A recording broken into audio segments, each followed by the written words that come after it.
I'm going to start. Is everybody ready? Ready? Ready?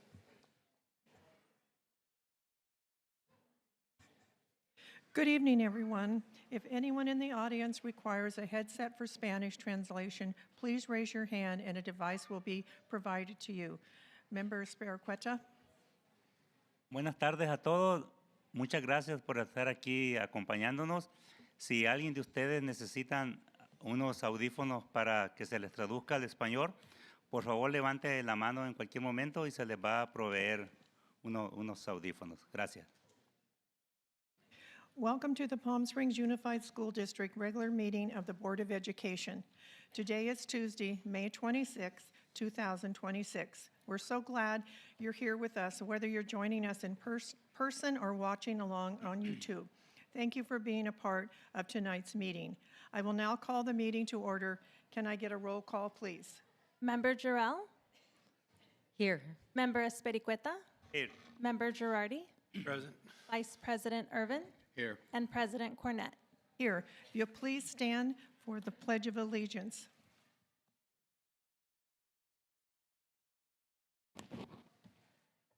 Ready? Begin.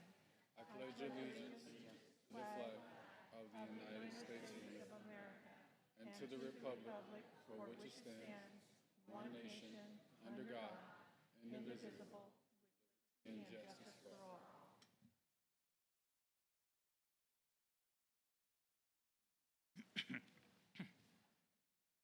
Our mission statement will be read by Board Member Madonna Jarrell in both English and Spanish.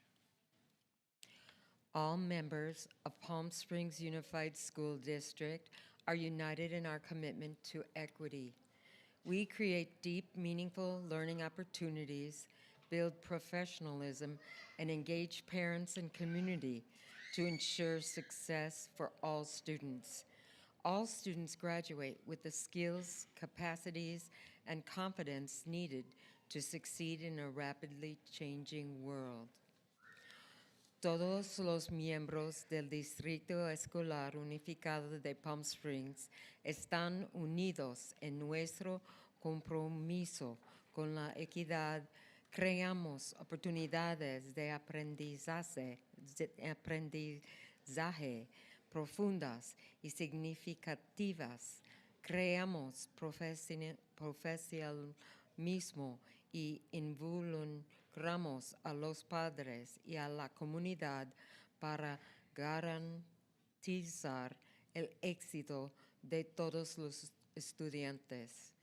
Todos los estudiantes se gradúan con las habilidades, capacidades y confianza necesaria para tener éxito en el mundo de cambio rápido. Thank you, Member Jarrell. Item 6, report of closed action items. Vice President Irvin, are there any closed session items to report? I think we have 5D, land acknowledgement. I'm sorry. I already skipped it. Item 5D, our land acknowledgement will be read by Board Member John Girardi. Sorry about that, John. All right, thank you. The Palm Springs Unified School District acknowledges the Cahuilla as the original stewards of the land on which the Palm Springs Unified School District facilities now sit. We are grateful to have the opportunity to work with this indigenous people in this place. We pay our respects to the Cahuilla people, past, present, and emerging, who have been here since time immemorial. Thank you, Mr. Girardi. Item 6, report of closed session items. Vice President Irvin, are there any closed session items to report? Yes, in closed session, the board took action to approve and reinstate agreement for certificated teacher 183-107, including retroactive compensation, attorney fees, and cost. The vote was unanimous by the board. Thank you. Number 7, approval of the agenda. Can I get a motion to approve the agenda as presented? Move for approval. Can I get a second? Second. All in favor? Aye. Motion passed. Item 8, approval of meeting minutes for May 12th, 2026. Can I get a motion to approve those minutes? Move for approval. Can I get a second? Second? All in favor? Aye. Motion passed. Special recognitions. The governing board wishes to recognize and commend the following employees of the month. We have a few short videos produced by our digital media interns.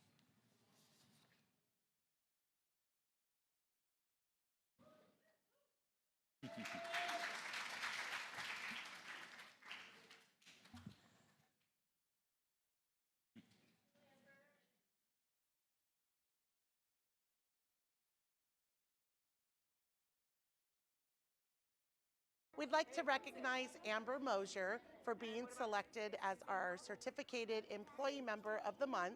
Amber Mosier is a second grade teacher here at Cielo Vista Charter School. She's kid-centered. Everything that she does in our buildings is all about children. She sets high expectations and provides all of the supports that each and every scholar in her classroom needs to thrive and succeed. She has a very patient demeanor, puts her kids first, and works well with all of her families to ensure that they're also a critical partner in the success of each child's education. She is a silent leader. She shows up every day with a smile on her face, and she has one mission, and that is to reach every child in her classroom. Amber, I just want to thank you for everything you do, for all your years of dedication and support to our community and making CVC the best place to be and the best place to learn. I also want to thank you for being a lifelong learner and always in growing and adapting to our student needs each year. Thank you, Amber.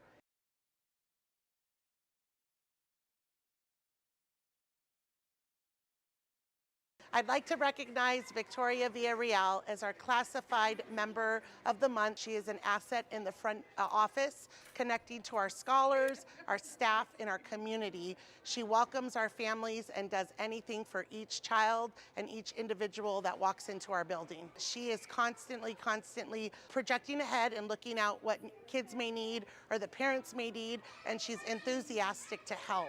She never says no to the parents and goes the extra mile to provide the support that they need, and that's very, very inspiring and admirable. Victoria, thank you for all of your years of service. Thank you for showing up every day with a smile on your face, for multitasking, for running many different systems in the front office, and truly making a difference every day in the lives of our kids and our community. Thank you, Victoria. You're appreciated.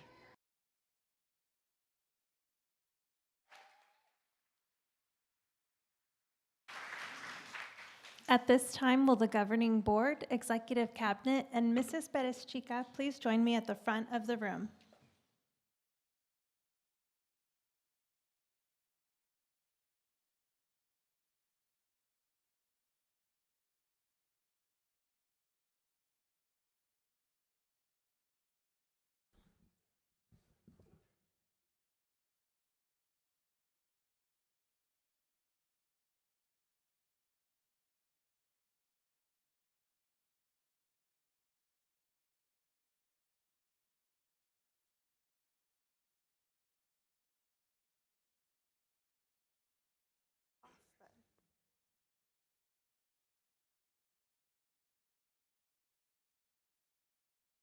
At this time, the governing board would like to recognize our Certificated Employee of the Month from Cielo Vista Charter School, Ms. Amber Mosier.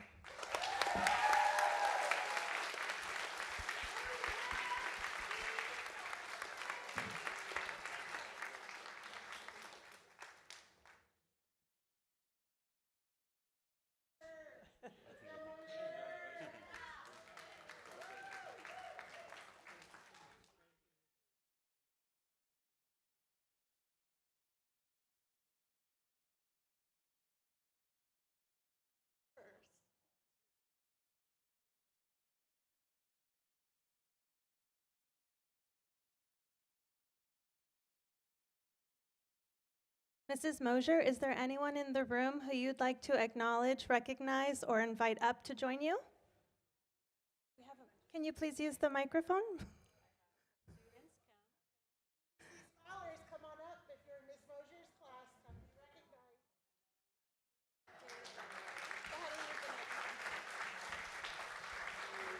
Look at all these guys. They can't hear you at home if you don't have the microphone. So. Hi. Then I have my mom and dad, and I have 3 of my kids and my husband. They can come on up too. Yay, guys. Thank you. That's my kids, my parents.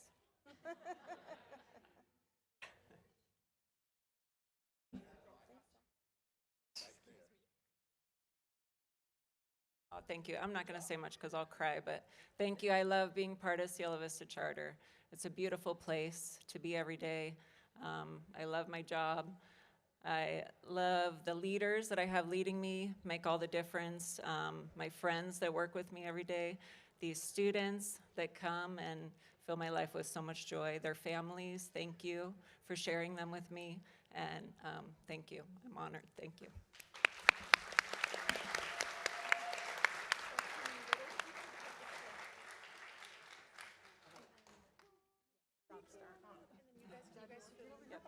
Good, I know. Let's squeeze in. Don't block the celebrity here, Miss Mosier. Squeeze in. Oh, we need her, okay. Garrett's, yeah. Where's Garrett? Come, Garrett. There's more kids, May. I don't think I'm supposed to come on. You're okay. Humana. Okay. We're gonna say bye. Okay.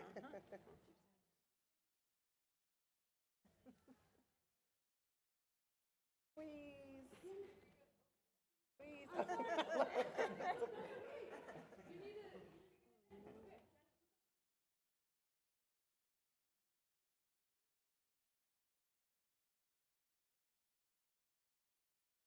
Thank you, Mrs. Mosier.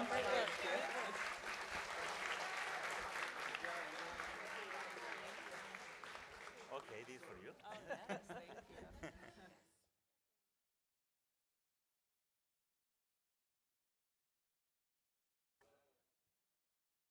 Up next, the governing board would like to recognize and commend our classified employee of the month, also from Cielo Vista Charter, Victoria Villarreal.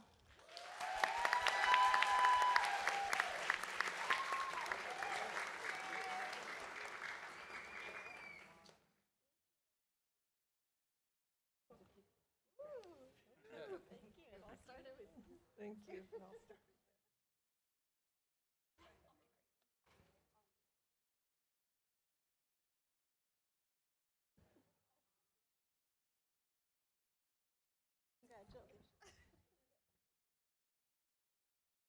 Miss Victoria, is there anyone in the audience who you'd like to recognize or acknowledge or invite up to join you? My kids and anybody who wants to come up here. My little friends, any former students or anybody.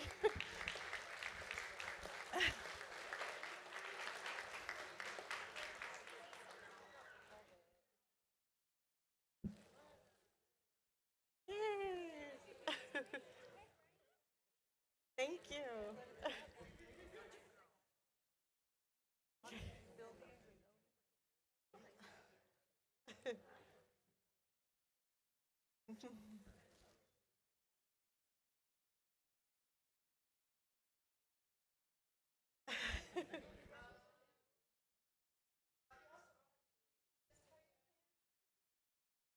Did you want to share a few words, or are you okay? I'd just like to thank my wonderful admin for all the love and support. I don't want to cry, but it's been a long road, and I just want to say I show up every day, and I love my job, and I love my CVC family. And I can't, I wouldn't be able to be who I am without all the love and support, so I just want to thank everybody.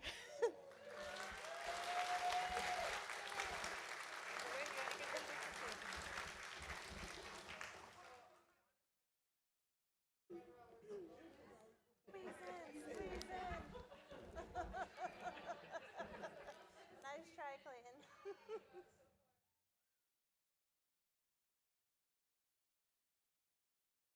Thank you, Miss Victoria. Congratulations. Thank you. Thank you.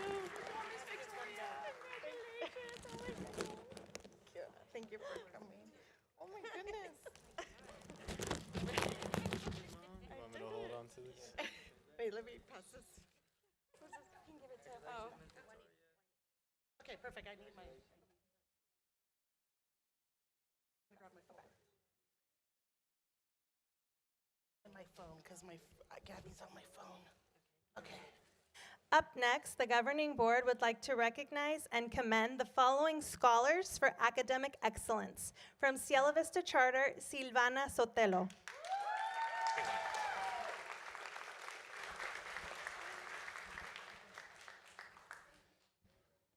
Silvana Sotelo is one of our Scholars of the Month for 2026 because she represents determination, resilience, and genuine care for others.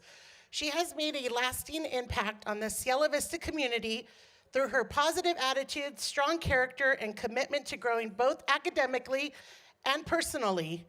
She works hard towards her goals, and she supports the people always around her. Any interaction that she has with others makes them better than she found them.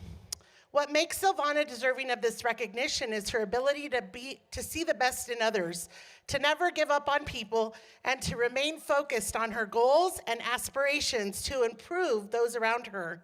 Throughout the time at CVC, Silvana has built many, many friendships and strong relationships with both peers and staff. She values the memories that she's created and appreciates the support of her family, her teachers, and friends. No, I know, we're gonna lose it together, okay. Her willingness to work hard and remove any barrier that she faces is her superpower. She has ambitious goals for her future, including to pursue a career in entrepreneurship. Silvana, keep up the great work and keep pressing forward, one step at a time. You're going to do so many great things. Your community loves you.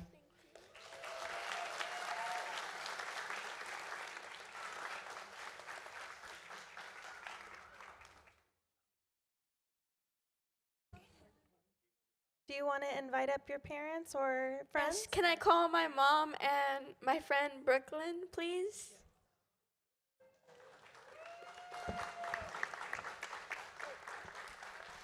Also, Miss PJ, please.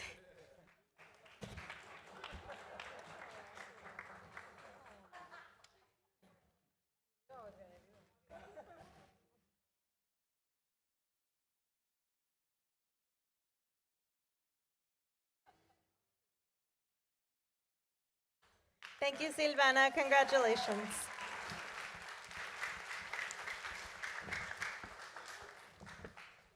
The next scholar we'd like to recognize from Cielo Vista Charter is Silas Valdez. Cielo Vista Charter School proudly recognizes Silas Valdez as one of our Scholars of the Month for 2026, May 2026. Over the past 9 years, Silas has demonstrated tremendous growth and success by consistently embodying the 7 healthy habits of successful people. Through his journey at CVC, he has grown into a positive role model for younger students on campus. Silas leads silently and quietly, yet powerfully through his resilience, determination, and willingness to grow each day, becoming a true beacon of hope within our school community. Silas consistently demonstrates positive decision-making, perseverance, and a strong commitment to being a lifelong learner.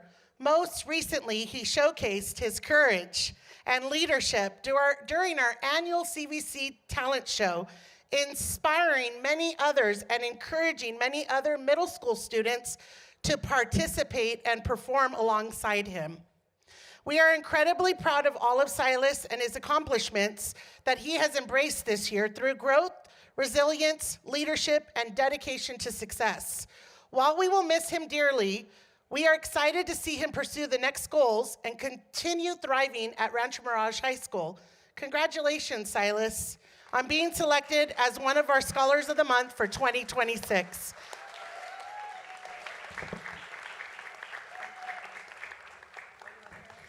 Silas, is there anyone in the audience who you'd like to invite up to join you? Can I invite up my father and Miss Bordeaux, please?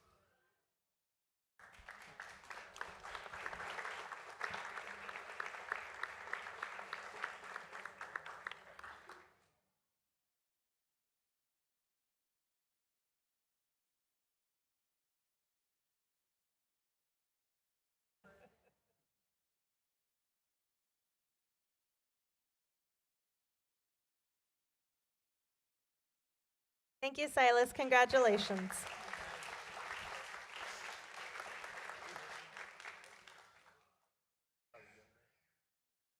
Up next, the governing board would like to recognize and commend the following parents for being involved in Cielo Vista Charter School activities and events. First parent is Nancy Jimenez. Cielo Vista Charter School proudly recognizes Nancy Jimenez as our Parent of the Month for May 2026. Mrs. Jimenez consistently demonstrates a positive attitude, enthusiasm, and a willingness to support students, staff, and families wherever needed. She is dependable, patient, flexible, and always ready to lend a helping hand. Nancy is an outstanding advocate for all of our students, especially our English language learners and their families. Through her involvement in ELAC and school activities, she works tirelessly to ensure families feel welcomed, represented, and supported. She also promotes literacy by donating to our free little libraries and book vending machine, helping inspire a love of learning throughout our campus. Teachers and staff describe Nancy as kind, respectable, proactive, and deeply committed to student success and well-being. She serves as an exceptional role model for our community and our students each and every day through her dedication, cultural awareness, and unwavering support of education. We are grateful for Mrs. Jimenez's partnership, her leadership, and continued commitment to CVC. Congratulations, Nancy Jimenez, on being selected as one of our May 2026 Parent of the Month.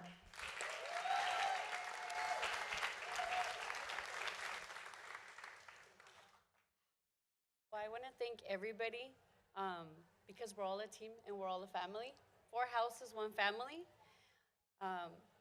And I'm very grateful for the staff and the parents and everybody around us. And, you know, there's been parents before me that have motivated me to be here. And if it wasn't for the staff and the students and everybody that is so welcoming, this wouldn't be possible.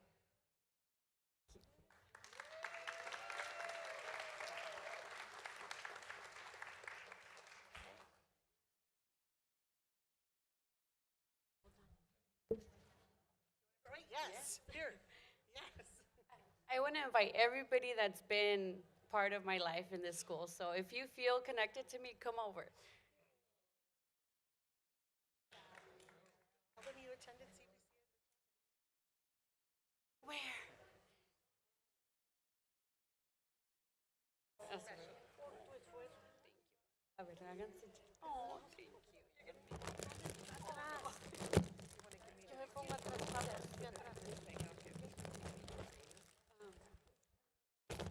I also want to mention that I was a CVC student, and that's one of my main motivations, and I have Miss Biggert that was a big inspiration in my life. You guys made me cry.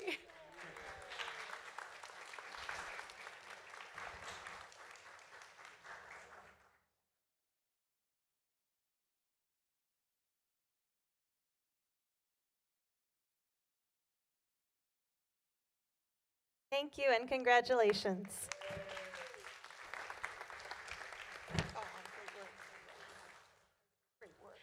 The next parent we'd like to recognize for being involved in Cielo Vista Charter School site activities and events is Gabriela Lopez. Gabriela Lopez is one of our incredible PTG parents, and I have had the pleasure of knowing her for the past several years. Each year, she continues to inspire and amaze me with her unwavering dedication to our school community. As a devoted mother of 2, Gabriela is deeply committed not only to her children's academic success, but also for supporting all of our CVC scholars and staff through her active involvement to the parent-teacher group. Gabriela is a true leader who consistently goes above and beyond. She coordinates and helps plan many school-wide events, including our Fall Festival, Movie Nights, Teacher Appreciation Week, the Color Run, and numerous fundraisers throughout the year. Her organization, creativity, and willingness to serve and set the standard for parent involvement and community goes recognized each and every day. Thank you, Gabriela, for your hard work and dedication, to all of our scholars, our staff, and our Palm Springs community. Thank you. I'd like to thank all of the parents that have volunteered. I'd like to thank the staff for being so supportive of everything that we do. And I'd like to thank all of the students for being so proud of where they are, for being proud of the school that they attend. And that is what we want to do. We want to form a community and be united and show them that we are willing to do things for others. And that's what I want to show my kids. Thank you. I'd like to invite my dad and my 2 sons who are here to come and join me. Mrs. Bordeaux, I'd like to invite you because she is always so willing to help us with anything. She is always there. Thank you again. Photo time. Ernesto, look at the camera, babe. Thank you and congratulations.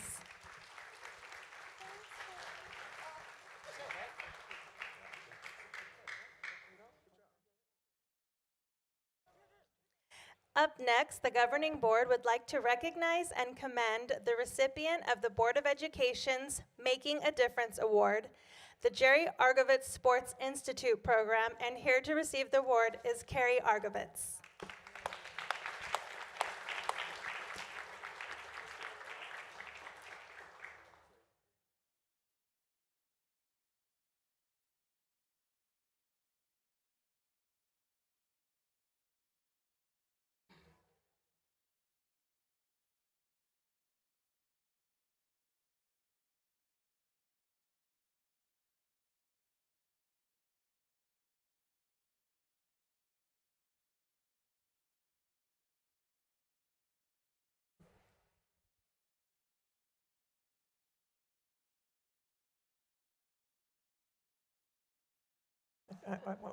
The Palm Springs Unified School District Board of Education proudly honors the Jerry Argovitz Sports Institute Jazzy program with our Making a Difference Award. And we are so pleased to have Jerry Argovitz's daughter, Carrie, here this evening to receive the award.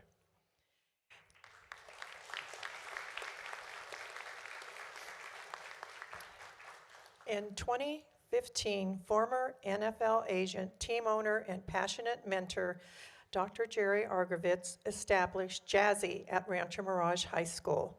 Recognizing the need to support student athletes beyond the field, Dr. Argovitz aimed to create a cutting-edge program to guide student athletes towards successful futures, emphasizing life skills, academics, and character development.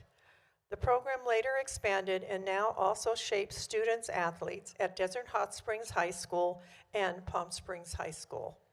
Dr. Argovitz's commitment to our athletes was unparalleled. He initiated his partnership with a generous $1 million donation to the foundation of Palm Springs Unified School District. That proves it, yes.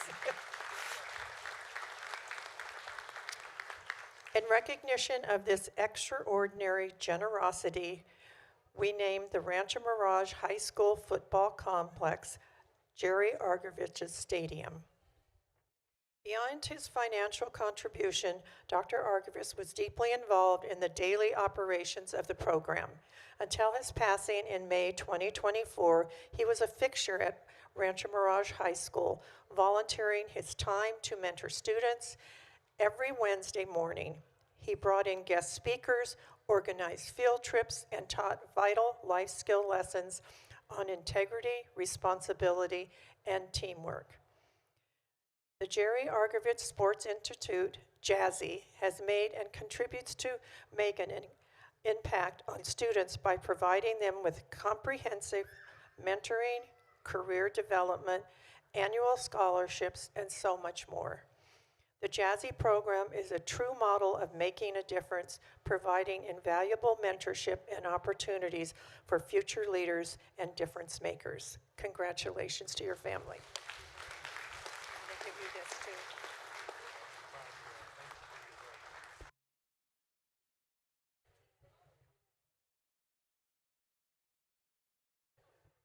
Did you want to share a few words? Oh. Sorry for being so emotional, but it's a little hard. But I just really want to thank the Palm Springs Unified School District. They have been so warm and kind to me.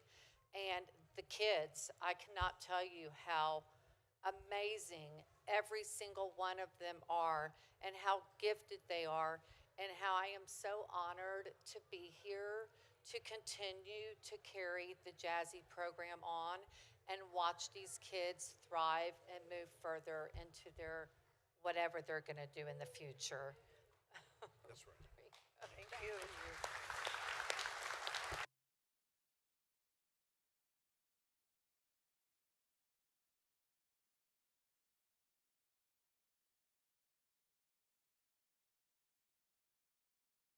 Thank you, Carrie, and congratulations.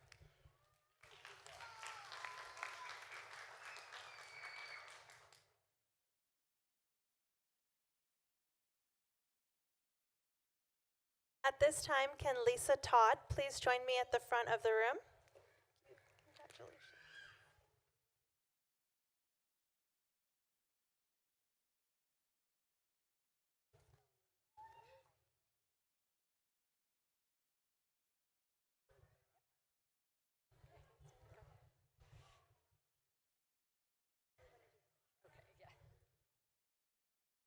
At this time, the governing board would like to recognize and commend the following recipients of the Mental Health Champion Award.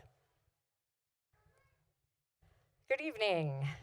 Today we are honored to recognize 3 exceptional leaders with the Mental Health Champion Award: Daniel Lowe, Gabrielle Rivera, and Consuelo Flores.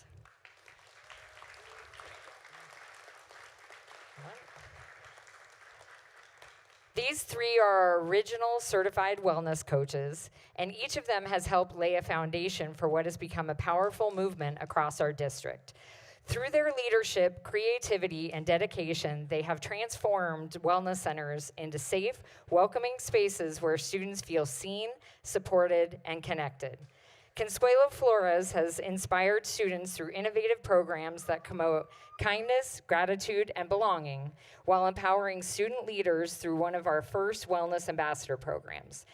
Daniel Lowe has strengthened student leadership and built systems that expand across the wellness support while fostering a calm and positive environment at Desert Hot Springs High School. Gabrielle Rivera has been instrumental in creating a trusted student-centered wellness space at Rancho Mirage High School, while also mentoring new coaches and elevating our district's work at the county level. Together, they have mentored wellness ambassadors, strengthened school communities, and helped ensure that mental health and wellness remain a priority for our students every day. Please join me in congratulating Daniel Lowe, Gabrielle Rivera, and Consuelo Flores for their outstanding service and unwavering commitment to student wellness.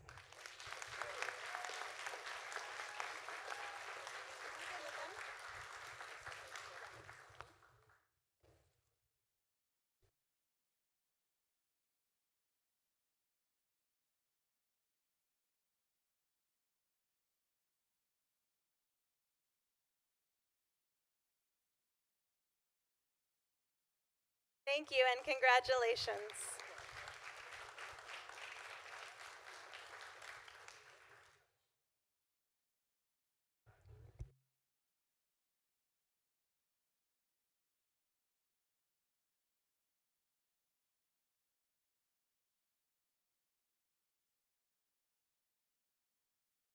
Up next, the governing board would like to recognize and commend the following recipients of the Mental Health Advocate Award.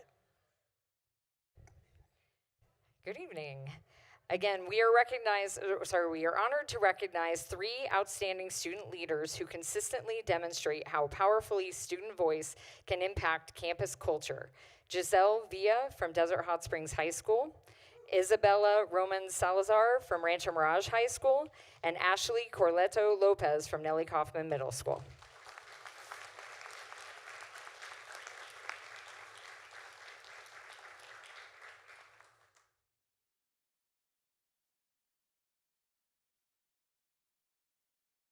Giselle, Isabella, and Ashley, each at their own sites, help spread the message of wellness, organize and lead events, and help their peers recognize that it's okay to ask for help. Together with their wellness coach advisors, these wellness ambassadors help students thrive.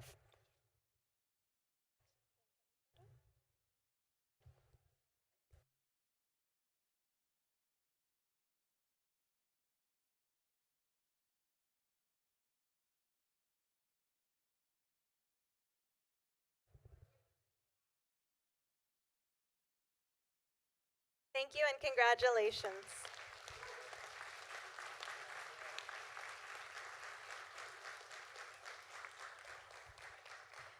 At this time, will Alexis Acker please join me at the front of the room?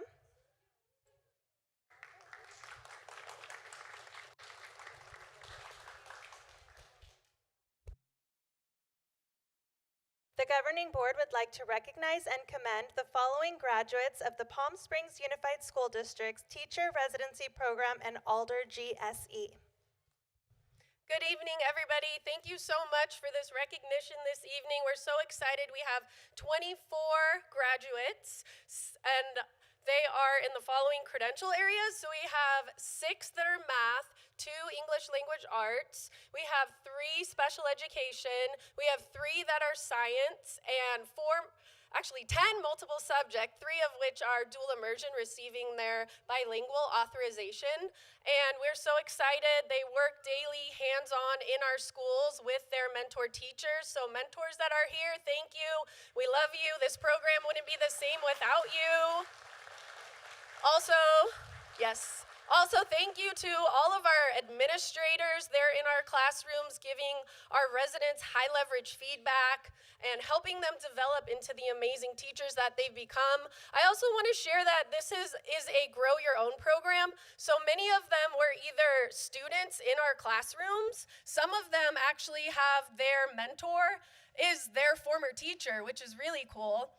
And a lot of them have worked as paraprofessionals, secretaries in nutrition services, and just all different areas of the district. So we're so excited for them. So let's bring them on in, our 3rd cohort of Alder Palm Springs Unified Teacher Residency graduates.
Cohort number 3 graduates include Jessica Acosta, Saul Arias, Paige Brignardello, Eduardo Castañeda, Declan Costello, Charisma Cerda Molina, Crystal Cervantes Mesa, Charlene Doherty, Madison Ferrer, Kelsey Figueroa Delgadillo, Maria Garcia Gutierrez, Tara Glass, Sofia Gonzalez, Desiree Guerrero, Miles Heasley, Maria Herrera, Stephanie Lopez, Bianca Machuca, Alexander Martinez, Cyanel McCubbin, Elena Nishi, Laura Pietragallo, Devani Romero, and Nicolas Tapia.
Thank you and congratulations.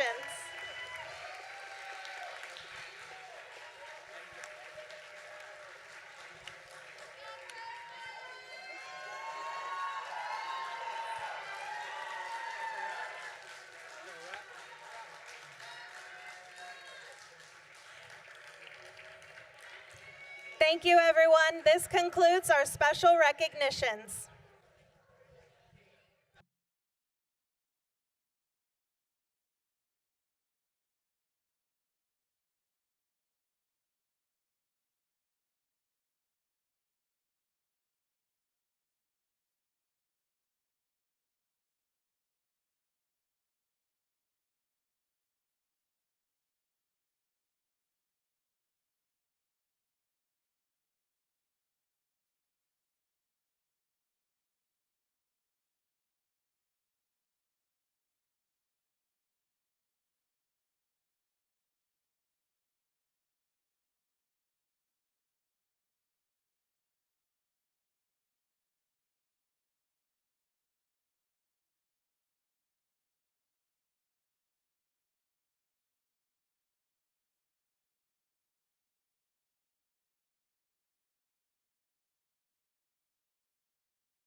Item 10, public comments.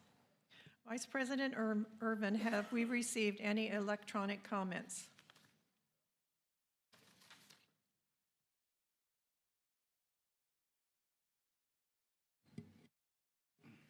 Yes, President Cornett. We received 2 electronic comments, which have been distributed to the Board of Education. Thank you.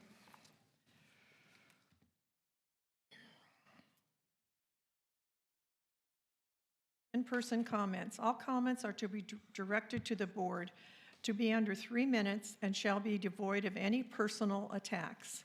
Members of the public are expected to maintain a professional, courteous decorum during public comments. Board members do not respond to public comments. Do we have any members of the public who wish to address the Board of Education? Tonight we have, is it Perla, is it Esquidel?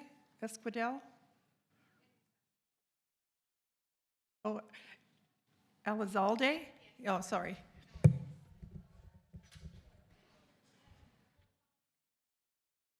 Go ahead. Good afternoon, members of the board. My name is Perla Elizalde. I work for Think Together. I am the Family and Community Coordinator.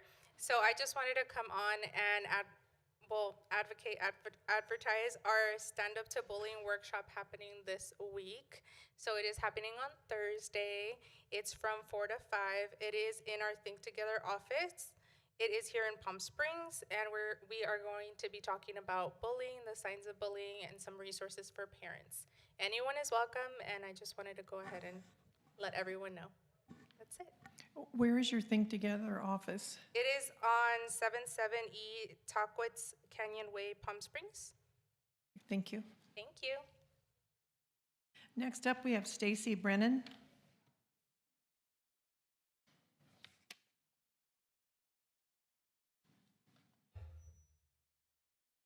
Good evening, members of the Board of Education, Superintendent, and District staff.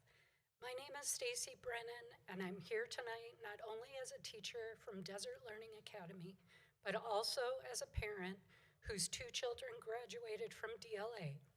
I'm here to express my strong support for Desert Learning Academy and the critical role it plays in the lives of many students and families within our district. DLA provides far more than independent study option.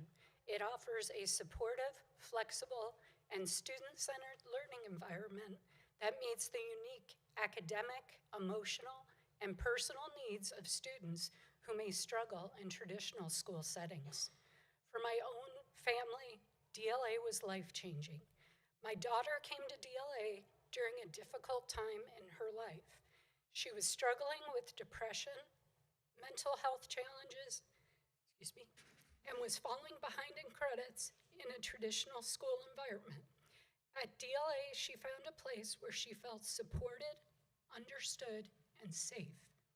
The flexibility of the program combined with the personal support from teachers and staff allowed her to rebuild her confidence and succeed academically. She not only caught up on her credits, but graduated a full semester early while working part-time. My son's story is equally as important. Before attending DLA, he had always been an excellent student. He earned straight A's and was taking AP classes. But when our family went through a difficult divorce, he began to struggle emotionally and academically.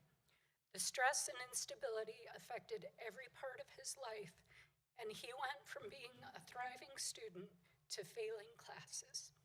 A traditional school environment was no longer working for him. DLA gave him the opportunity to reset and succeed. The flexibility of the program allowed him to balance school while also attending College of the Desert to pursue his EMT certification and while working part-time. More importantly, DLA gave him support, understanding, and a learning environment where he could regain his motivation. Instead of continuing to fall behind, he was able to flourish and move forward with clear goals for his future. These are not isolated stories. Many students come to DLA because traditional campuses are not the right fit for them. You have 20 seconds. Some are dealing with certain issues. Okay, I'm going to sum it up. All right. I respectfully ask the district and Board of Education to carefully consider the positive impact that DLA has had on students and families when making any future decisions regarding the program. Schools like DLA are not simply an alternative program. For many students, they are essential. Thank you for your time, consideration, and continued commitment to supporting all students within Palm Springs Unified. Next, we have Colette McDaniel.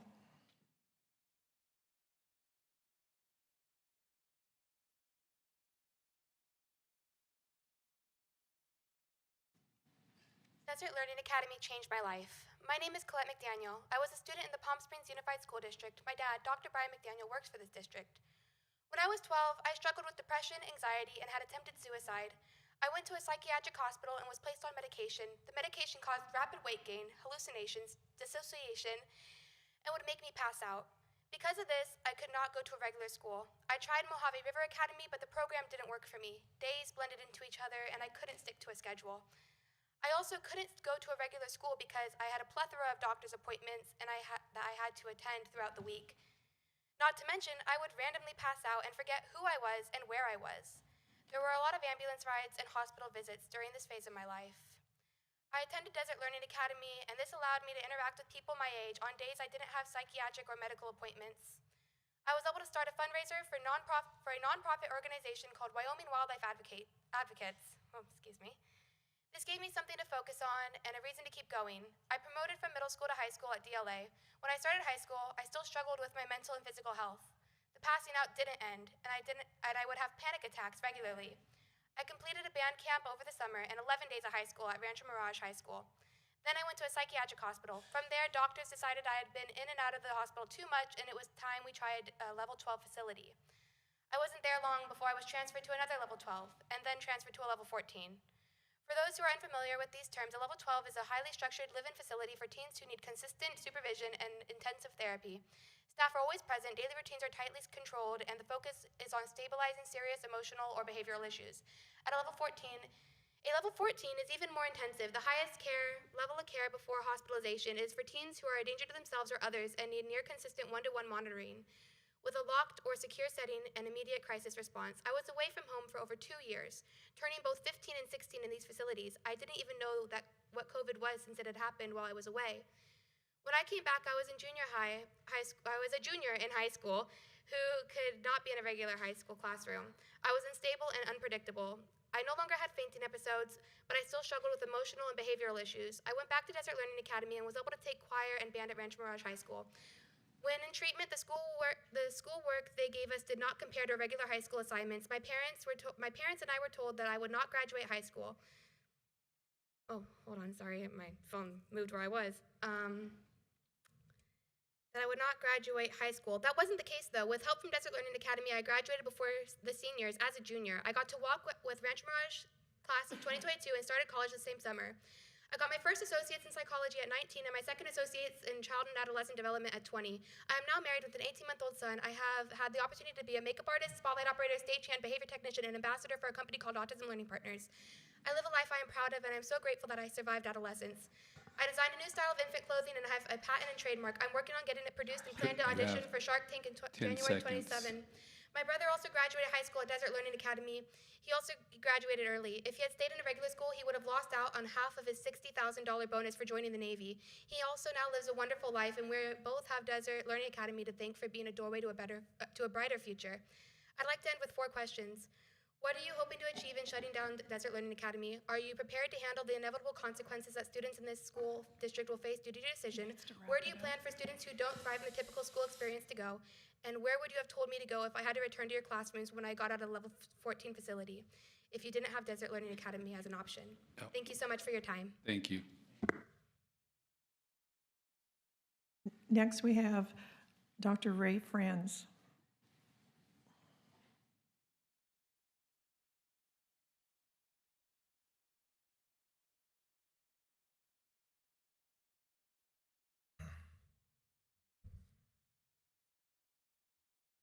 Good evening, ladies and gentlemen and members of the board. I am here this evening to speak to you regarding my children and acts of retaliation, bullying, and harassment that they have had to endure this entire year. This all stems from the same source and the same group of students. I don't need to speak their names or their affiliations because I don't want to be redundant here this evening. I also do not want to give them that power over me or my family. My goal here tonight is to bring additional attention to the fact that bullying occurs in places where you would think it would not. Our most esteemed programs often go overlooked because these programs consist of students who should be our best and our brightest. Yet oftentimes the behavior of these students either go unnoticed or passed off by teachers and not taken seriously. What is more disheartening is that some bullies will rely on teachers to enable them by behaving one way in front of adults who supervise them, then turn around and behave in a completely horrible way in front of students who are around them. If students, parents, and families are not encouraged to speak out against hate, bullying in any form, then the bullies have won. We as a community cannot let that happen. I have been disheartened by the lack of scrutiny these individuals have faced over this past year. The really hard and disappointing fact is that many students, teachers, and parents know who these individuals are. Those of you who have been bullied by those students or other students should know you are not alone. Bullying deserves real answers with real consequences for students who engage in this type of behavior. Students shouldn't be allowed to take a victory lap around the school announcing to other students that they got my sons kicked out of a prominent school program. Students shouldn't be allowed to label or condescend to my son or speak to him in any manner simply because he has autism. That is disrespectful and that is condescending. And this has occurred in a school leadership government program. Students shouldn't be allowed to be encouraged to label students as retards or sped and spedder. Yet this was written on one of my son's campaign flyers found by the track on their way to football practice. We have a photo of it. Most important, students should not be allowed to discriminate or ostracize students who have a disability, especially those who are in a position of power. How is a school election even conducted when special education students are not even given the opportunity to vote? Administrators need to step up and do something about this. I can assure you that these occasions of bullying have been met with both doubt and hesitation. My question is why?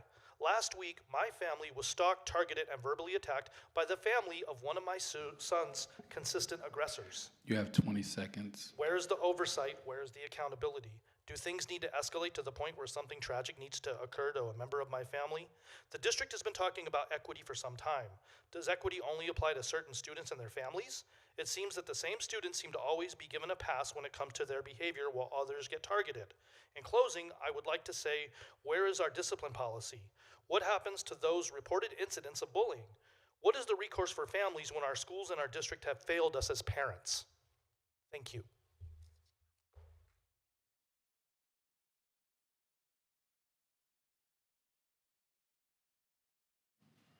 Next, Nicole Franz.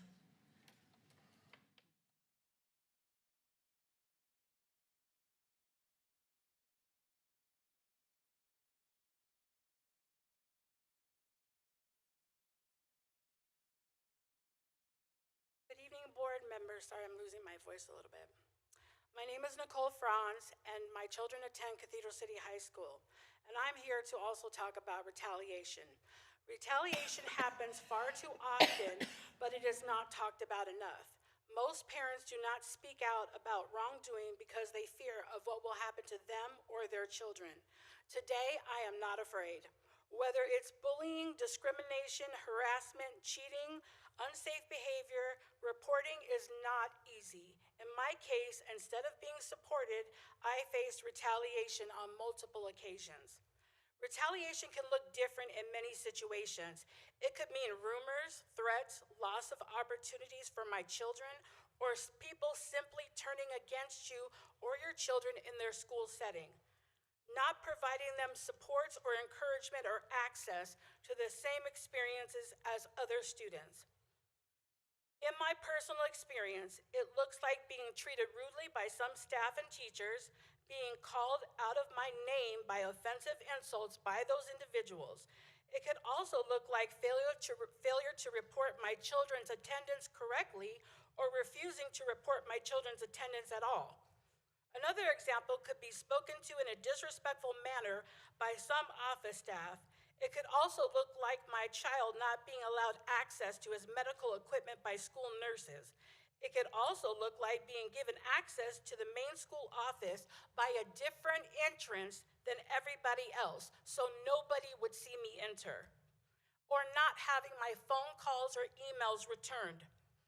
Or going as far as having a staff member tell you, you know, I like you and we could be friends, but when administration is here, don't speak to me because I could lose my job. These are actual things that have happened. Most people do not speak up for attention.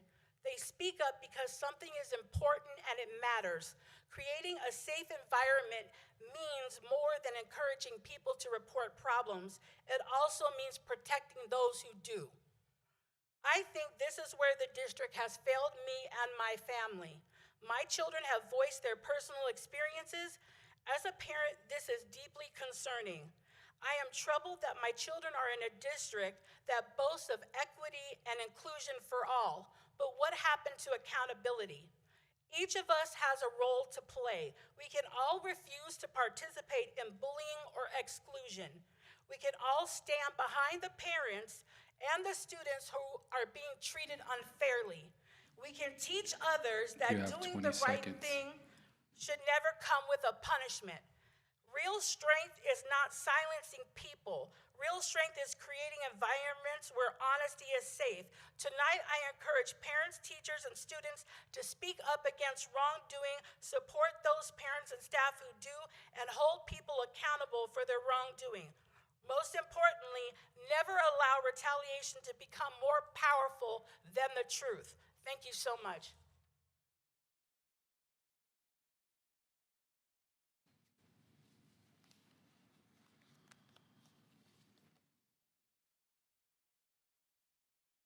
Next, we have Lila Franz.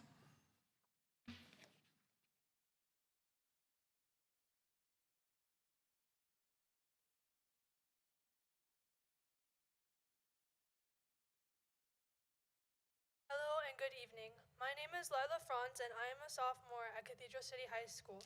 I am here to discuss the unfair treatment my brothers have received from some students, staff, and administration.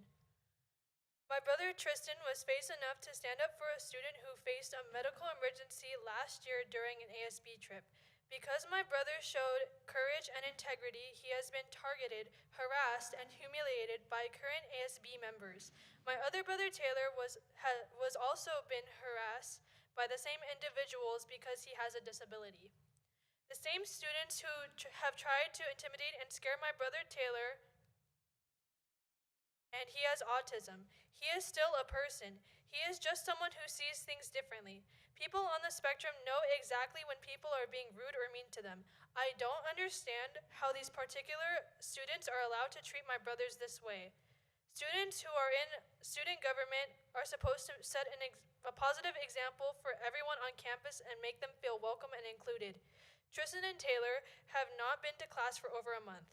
Taylor is being denied his civil rights by being excluded and discriminated against.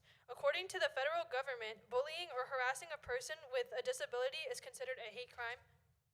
Last week, after an awards event, my family was harassed and my brother Tristan was threatened by the parent of one of the students in question.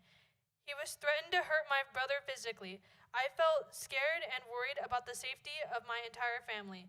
My mother reported the incident immediately, and no one from the school has even checked up on us to this day. I am asking you as members of the school board to please intervene and help my family. Thank you for your time.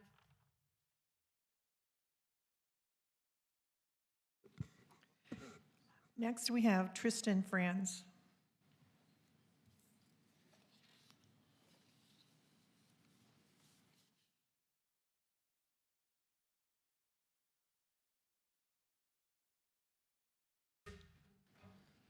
Good evening, everyone. My name is Tristan Franz, and I am a current student at CCHS.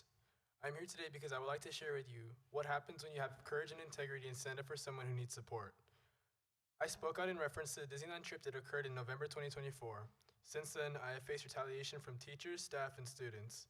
I've had both talk about me negatively, call me out of my name, and treat me unfairly. I've even had a teacher play the recording of the board meeting that I spoke out at and criticize what type of student I am and how I'm setting the wrong example. While running for ASB vice president this year, me and my twin brother were called sped and spedder and retards. Current ASB members were taking down our posters and flyers, which I saw with my own eyes, as well as talking about me and my brother in a private group chat. I was called out of my name and how I didn't belong in ASB. Since the incident in November, I've battled with mental challenges because of the way that I'm being treated. Thanks to the support of my family, I'm committed to getting help and reaching out to the people that I need to, and asking for help when I need it. I've complained to teachers, I've went to staff, and talked about the issues, all in hope that something will change. Instead, I was removed out of the ASB election and removed from the program completely because of something that I did when I was a sophomore during the summer. The question that I asked is, why am I being punished for 2 years for something that I did during that time period when there was no school in place?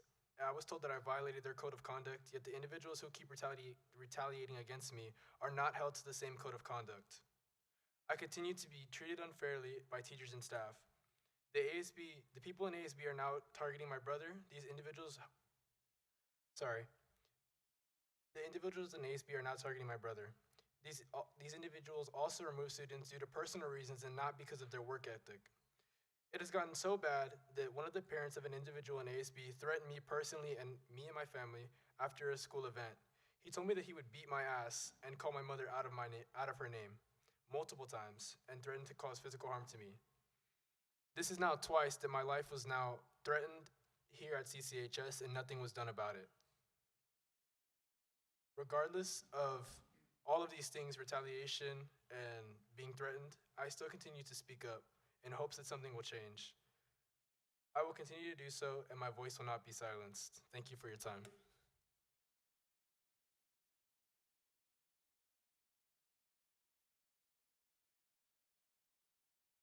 Next, we have Hazel Garcia.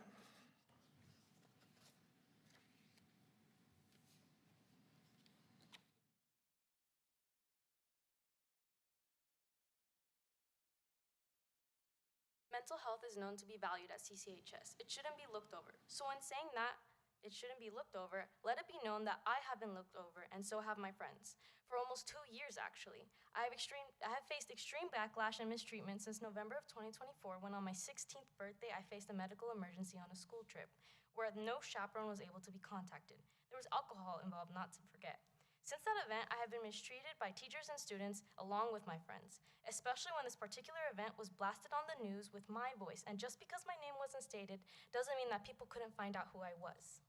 I fell into a large state of depression, feeling alone and constantly judged. It became clear how, even as a member of the student government, I was being excluded and singled out. Now, how is this relevant? Well, corruption and bullying has become a huge problem within CCHS student body and in the school in general, where people who have been known to be bullies are still voted into ASB because of favoritism. I have been a member of ASB since my freshman year, and many would find it strange that as one of 2 people who have been in the program for 3 consecutive years and part of student government for 4, I would not be chosen for executive board, because I do. I became singled out permanently as retaliation for being a true leader and pointing out right from wrong, for saying something when it was needed most. You know who you are. Being excluded from the executive board because my shallow executive president didn't get highlighted in the yearbook is ridiculous, and they want me to pay the price. They began to interview me and look into this problem, so-called. But they can't do that with my friends who are constantly facing problems. They want me to pay the price. They would rather choose students who drink and smoke on the casual weekend party as a 17-year-old rather than a student advocate for mental health with the most experience starting in middle school. They would rather allow a bully on the board as vice president who gets away with everything and whose parent and guardian tries to fight a 16-year-old in the parking lot of the school at a sports event award night. These investigations should be your top priority right now. Yes, the parent of a student threatened a 16-year-old boy in the parking lot because they could not handle the idea of their daughter bullying another student. If that sounds ridiculous to you, it's because it is. And this needs to stop. This pattern is now beginning with my friends Tristan and Taylor, and I think it's unfair that they'll investigate me, but they won't investigate their problems. Thank you for your time.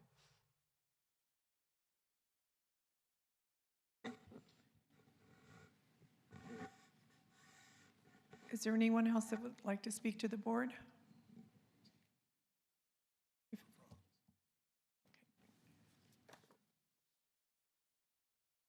Taylor Franz?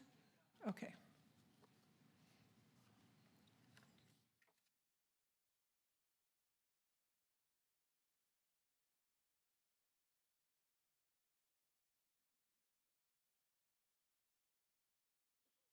Hello, everyone. I am Taylor Franz, and I am a junior at Cathedral City High School. I was diagnosed nonverbal level 2 autism at age 7.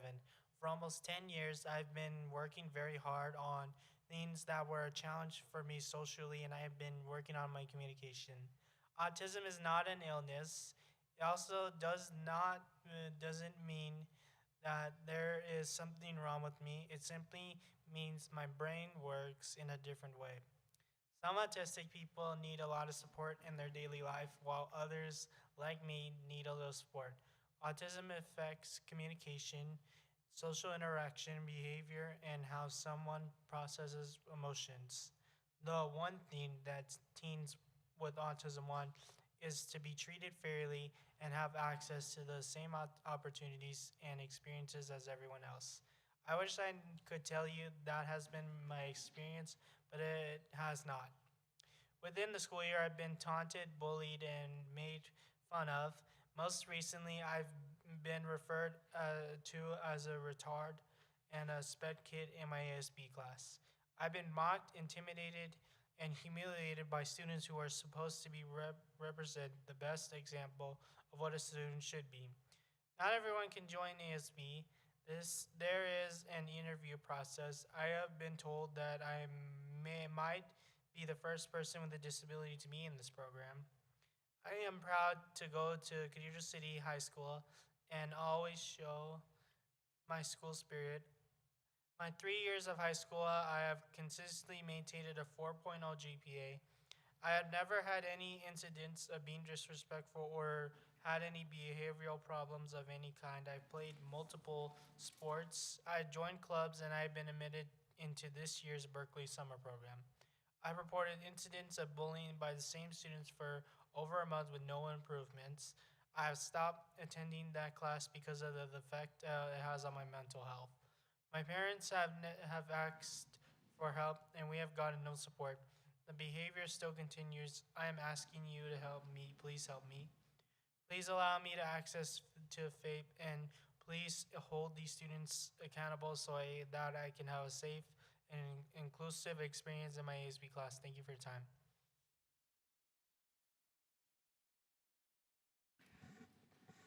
Is there anyone else that would like to speak to the board?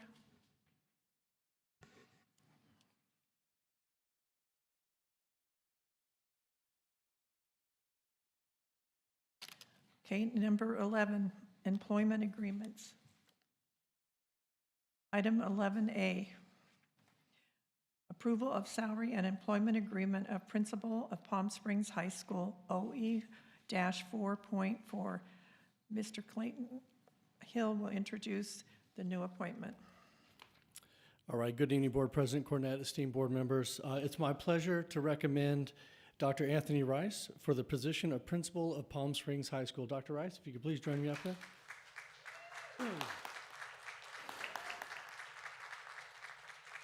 Dr. Rice earned his Doctorate of Education in Social Justice from Cal Poly Pomona. He's earned 3 masters, a master's in education from University of Redlands, a master's in education administration from Concordia University, and a master's of arts in physical education from the University of Laverne.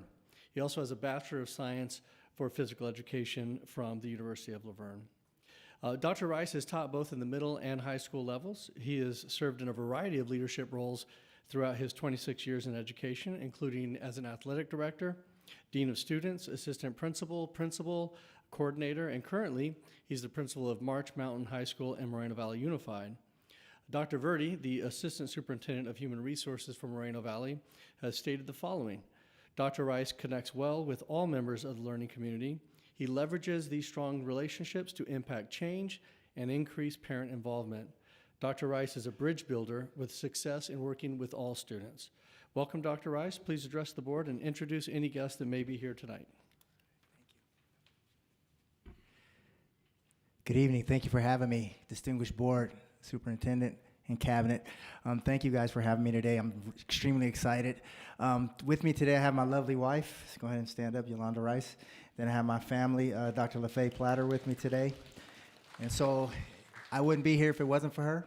And so I'm just excited to get this ball rolling and work alongside our staff. And like I said, work alongside our staff and our community members. And I'll be out there and all our students will see me every single day. So I'm just excited to do this. So let's do this.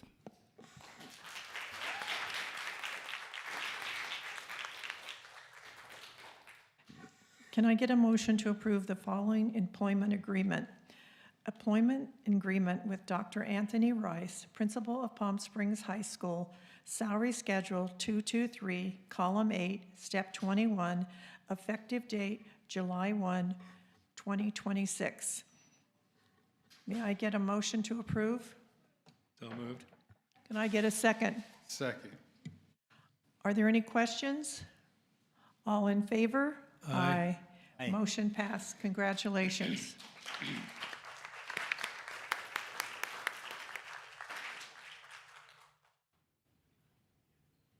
Number 12, presentations. Item 12A, nutritional services update, OE-10. Mr. Simmons will introduce Sarah Phelps. Yes, this is, thank you, Board. I would like to introduce Sarah Phelps, Director of Nutrition Services, to go over an annual update on what's going on with nutrition services. Thank you.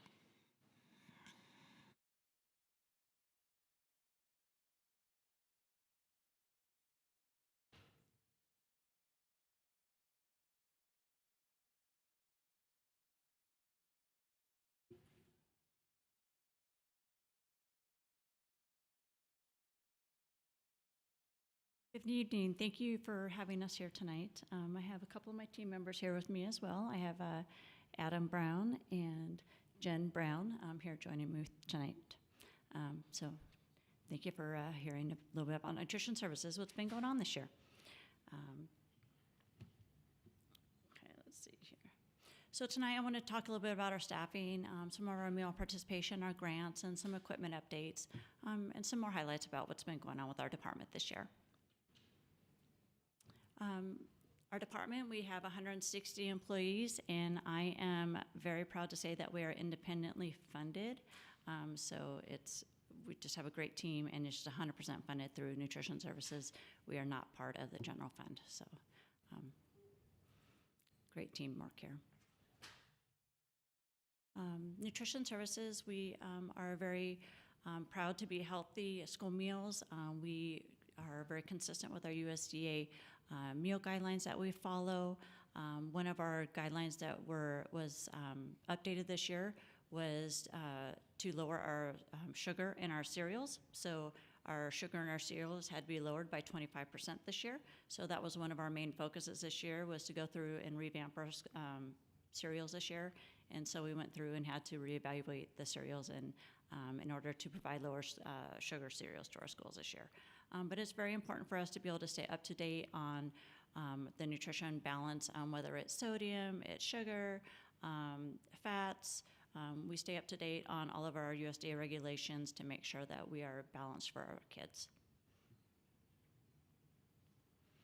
Our meal programs that we provide in nutrition services, we have 4 programs that we provide throughout the year.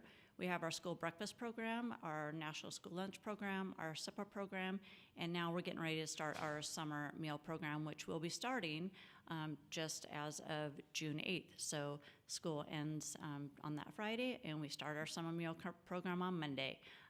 Not necessarily at the school sites, but with our summer outreaching program. We have 13 summer sites that are outside of our district sites that we will be providing summer feeding to. With our our supper program, that is open to any child that is 18 and under.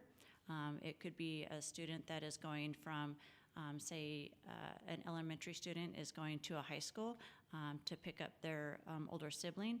That student can go onto that campus and they can get a meal. So it is open at any campus for any student that is 18 and under. Sarah, I'm sorry. since you're talking about supper, I had asked Jeff about, can kids just get supper as they leave school so that they're not hungry between the time they leave, don't stay for ACES or ELAP or sports? Can they pick up a supper to go or something to eat? They can take part of their supper with them. The main focus is for them to eat their main entree. Just because of its time and temperature control, we want to make sure that it's something that they don't take, say something that's a high protein item or something that could go bad, put it in their backpack, forget about it later, eat it later and get sick. They can take some items that are non-perishable, that's something that wouldn't spoil. So as long as they would eat that main entree item, they are able to take the rest of the items with them as well. And are they, I think I asked, are they allowed to take the food that's left over, that no one's eaten, or? We do have share table items, absolutely, and anything that's on that share table item, they can take those with them as well. Thank you. Absolutely. You're very welcome.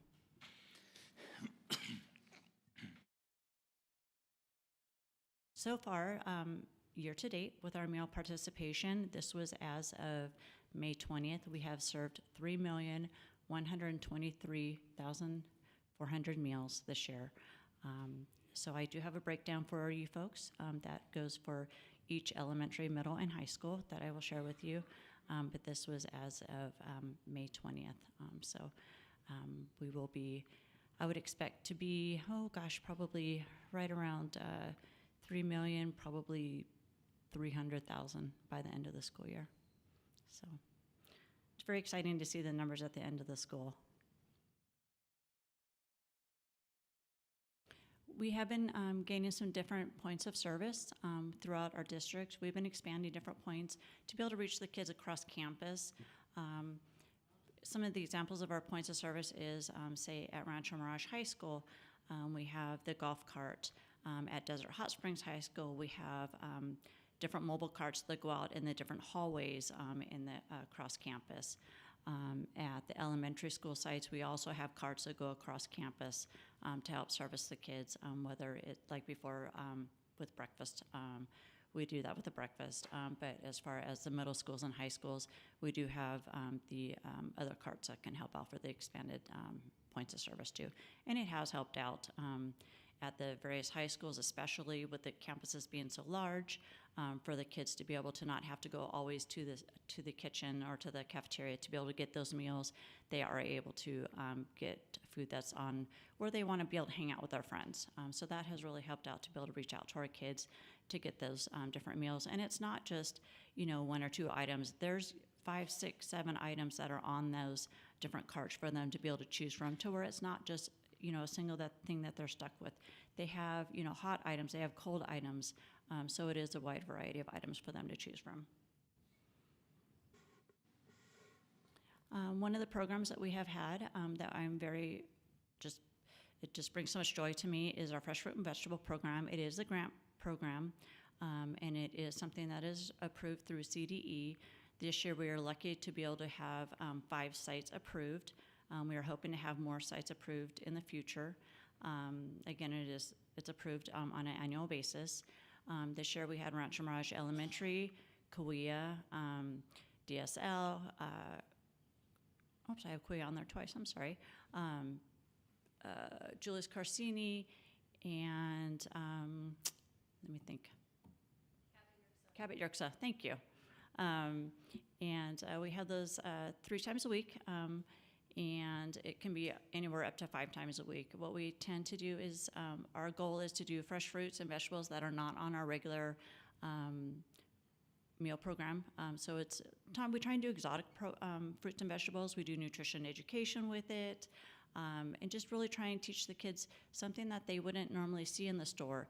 We give it to them in the whole form versus, and then also do it in the cut up form so they can be able to taste it, see it. So then when we go to the stores with their parents, they're able to see, what exactly it is and say, hey, Mom, Dad, Auntie, this is what, we've had, and, talk to them about it. So we've had a lot of success with it, and we're really hoping in the future that CDE will approve for us to be able to have more sites. This year we have our Farm to School grant also. This is a multi-year grant program that we've been working on.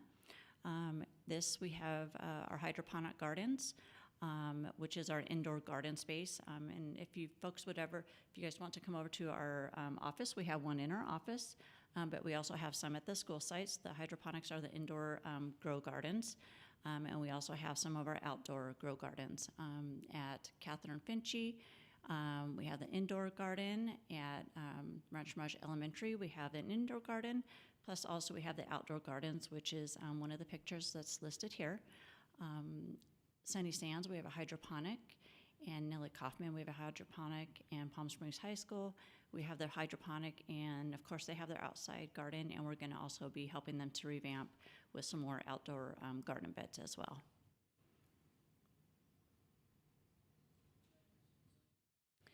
Here are some of our pictures of our kiddos at Rancho Mirage Elementary. They were able to harvest 7.68 pounds of romaine lettuce this year, which was great. It was exciting. They had so much fun doing it. They harvested it, they washed it, they helped to eat it at lunchtime. It was a lot of fun. They also grew basil this year. So it's just a lot of fun seeing the kids get out there and get really involved with it. Here's some pictures of the different theme celebrations that we've had throughout the year at various school sites.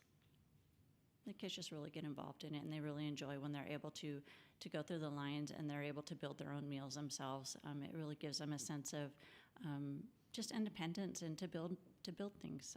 To build whether it's the parfait bar or the spaghetti bar, anything. They just really enjoy to building their own meals. It's fun to watch them get all excited about it. So some of our future plans, we are definitely working on equipment upgrades. We have some very old equipment. Some of our refrigeration and ovens are not very energy efficient, so we're working on upgrading some of those with our kitchen infrastructure funds. It's another grant that we have, so we've been working on that. One of the other equipment that we've been working on is at Rancho Mirage High School. Through feedback through our kids there, they've been asking for wraps. So our kitchen over there has been piloting a wrap program. So we got a wrapping machine for them, and these are some of the wraps that we were making for the kids there at the school site. And then with our own wrapping machine, it's an overwrap machine where it puts the plastic over the top, and they're able to serve them for the kids, not only on the serving line, but also on the golf cart and on the various other lines as well too. So that's some of the equipment upgrades that we're planning on doing.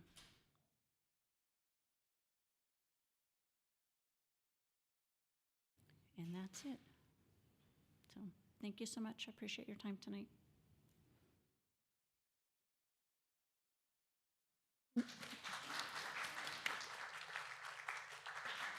Does the board have any questions, comments? Thank you for your nutritional services. It's always fabulous and provides good meals, not only to our students, but staff, and actually to the board. So we appreciate you very much. Thank you. Thank you so much.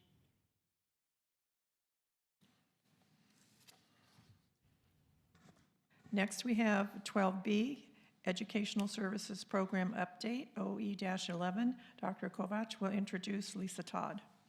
Yes, good evening. I'm so pleased to introduce Lisa Todd, our Director of Student Services, who will be providing an update on the PATH Project and the Foster Youth Summit, and she's joined by a few of our scholars, and I see some staff out there as well. Good evening. I'm just going to very briefly introduce our spokespeople this evening. Then I'm going to hand it over to our scholars in the Student Empowerment Program. So thank you, Board of Education and Cabinet, for hearing us this evening. We have two speakers from the Student Empowerment Program who are going to share their experience. Evelyn Gudino from Cathedral City High School and Francisco Barola from Desert Hot Springs High School.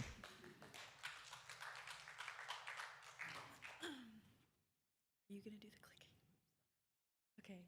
Hi, my name is Evelyn Gudino. I'm 17. I go to Cathedral City High School. The PSUSD Project Path, like some of the key elements would be a dedicated school counselor at each high school for enrolled foster youth, and intentional focus on student needs and progress. They support foster youth success, targets attendance and behavior gaps, monthly check-ins and transcript monitoring, collaboration with prevention specialists and RCOE, builds student voice, leadership, and belonging. For RCOE student empowerment programs specifically, they focus a lot on mentorship and goal setting, financial literacy and career readiness, wellness and transition planning, and then strong agency and community partnerships.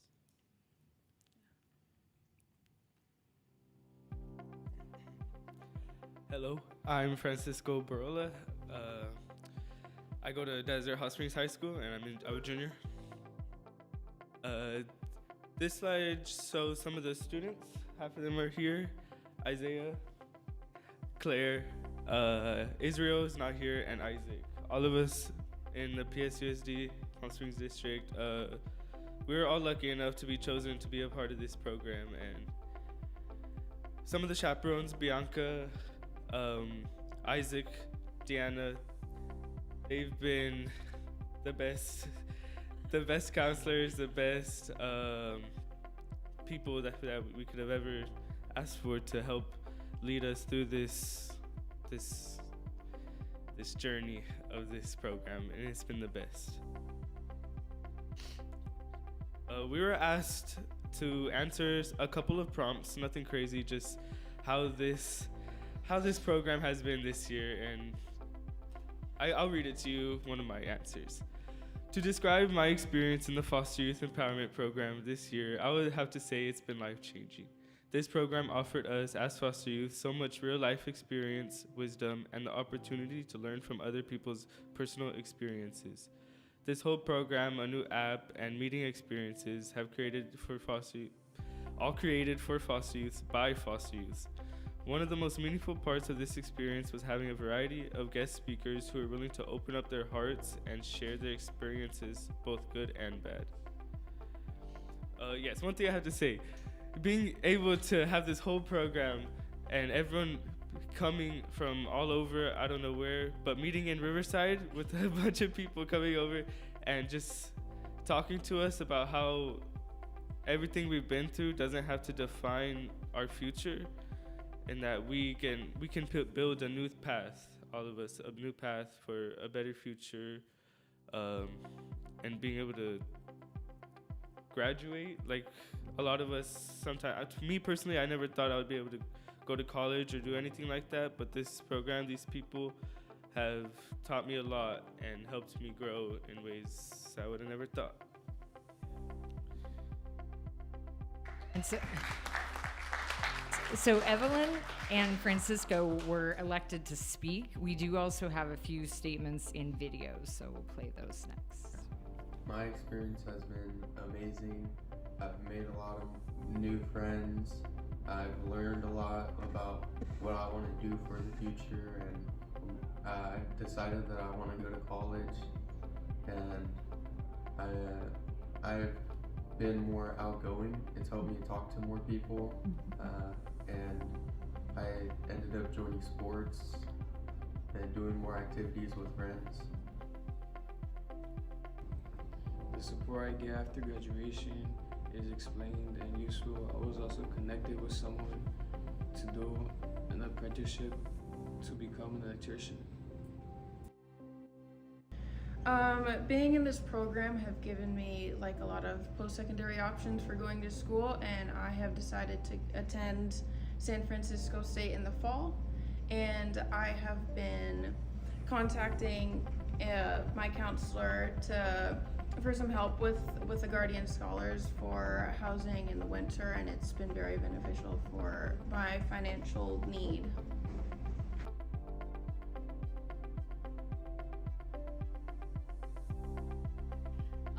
I would say that this program has given me a lot of opportunities and a lot of new experiences and like learning, like things that I didn't know. This program has helped me in so many ways to be able to feel more confident on what I want to do and how I want to do it after high school, rather than being a little clueless, because that's how it kind of all felt. So I'm glad that I have a lot of mentors to be able to lean on and ask questions and know that they're going to be answered and like carefully be considered, because I know these people care about me and they want what's best. So, yeah. So thank you very much.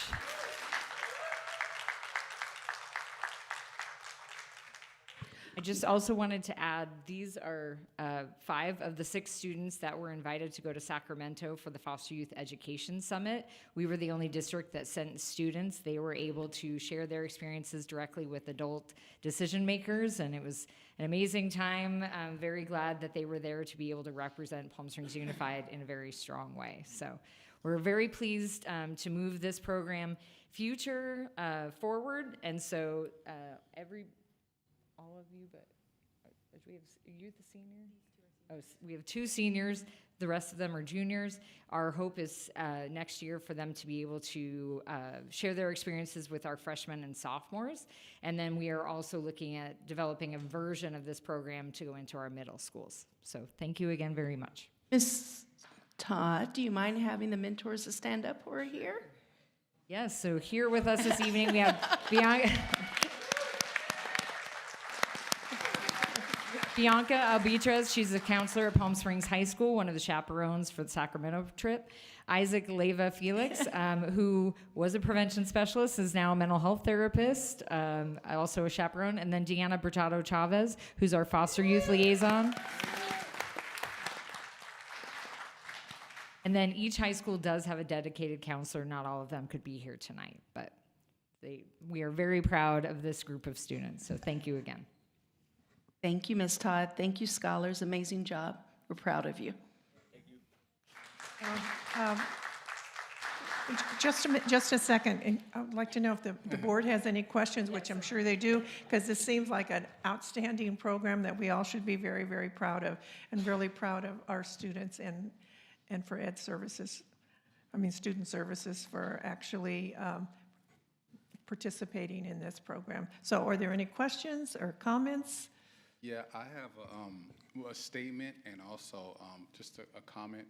How many students are in the program? Let's see, so we have 8 this is a voluntary program. It was offered to all juniors and seniors. We have about 19 total across the schools, and we have 8 who participated and completed the program. And are we looking to add that? Is there anything that we can do as a board to help? Any connections you have with RCOE, they have a very strong, it's part of the superintendent's foster youth initiative, and so this has been a huge focus for them. We have had multiple conversations about expanding the grades that are available, the number of students, and then we are working on getting their support to replicate some of these things in the district, take some of our younger students to like a college trip, things like that. And so comment is just, it's always lovely to see these students speak. It's exciting to hear you guys talk. And it sounds like you guys really enjoy the program, and it seems like you're getting great mentorship from the mentors. Thank you guys so much for that. And congratulations, Ms. Todd, wonderful. Yeah. Anyone else? Thank you all for being here and presenting. Your poise was wonderful.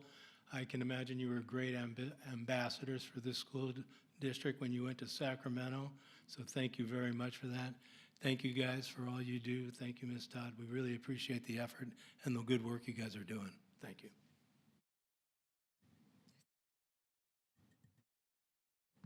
I think the same as my co-board members, and you're so special.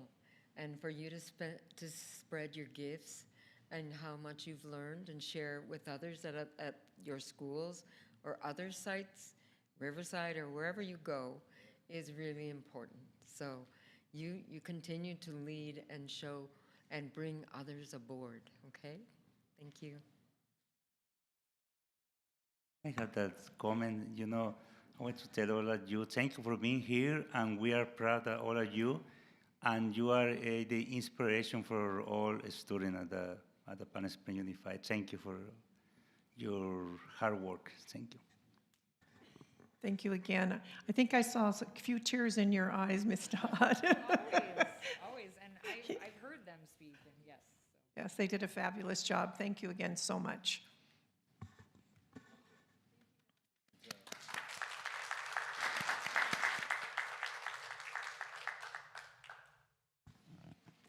Number 13, item 13 is board member comments. Do I have any comments from the board?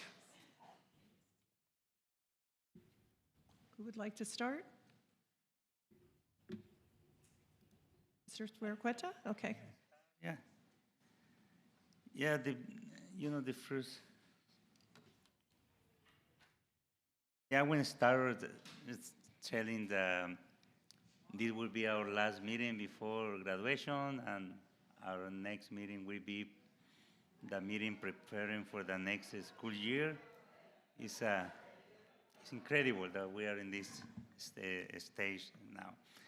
And also, I would like to thank the Fran family for coming to this meeting and feel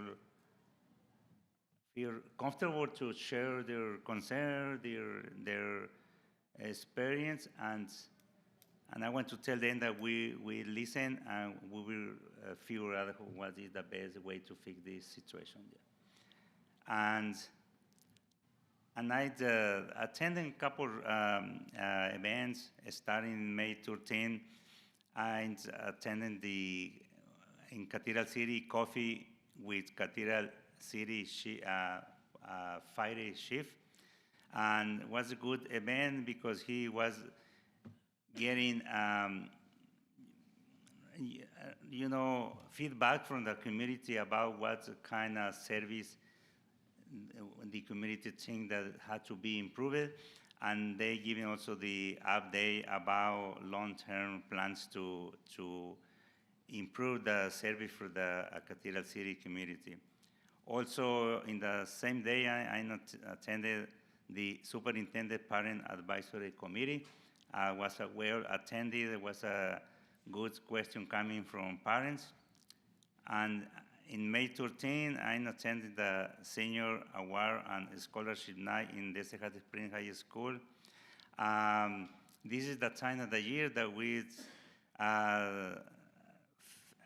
see everything that all school districts do to make the student very successful. I want to thank the teacher, the staff, the administrator, and congratulations to all the students that get awards and scholarship to continue their dreams after graduating from high school. And in May 14, we attended the same event that was the Senior Award and Scholarship.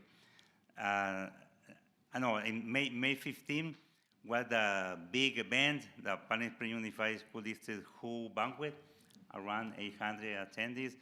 Congratulations to all staff and teachers and administrators that get recognitions in different areas, and congratulations to the staff that decide to retire and enjoy free time after working for many years in the education field. And in May 16, I attended the David Green MTU. The present was Princesses, was a very professional student performing in two different days. And May 20, I stopped in the Nelly Cosman Middle School 8th grade Honor Excellent Award. That was a well-attended event. Was good. That happened in all the school about how the school district is connected with the community, with the parent, with the student. And in the same day, we have I think the final event for this year, the Do the Right Thing program was well attended, and they and give the scholarship to high school student and an award and recognition to a student from the all three school district.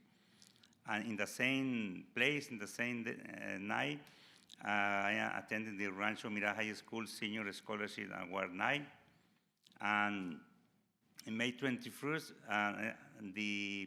was the turn for the Cathedral City High School, the Lion Award. And next to that event, they have the Senior Scholarship and Award night.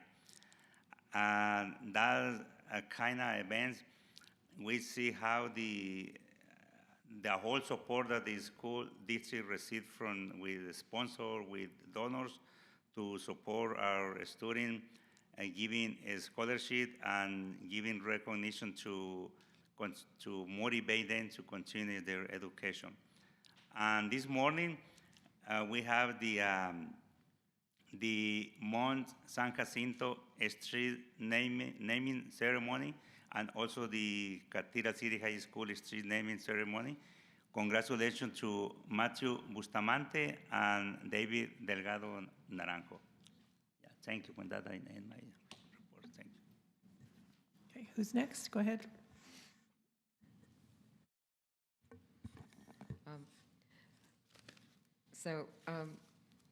It's hard not to mention the Franz family and hear the speakers of their family speak about what has happened to them.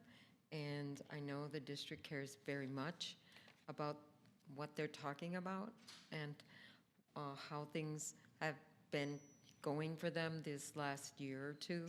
So the administration knows and will say that they are committed to helping the whole family. So, and I know that's true.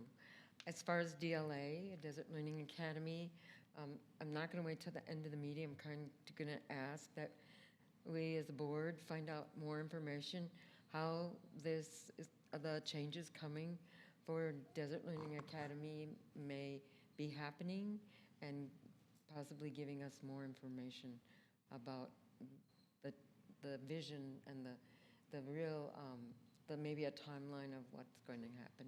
Thank you.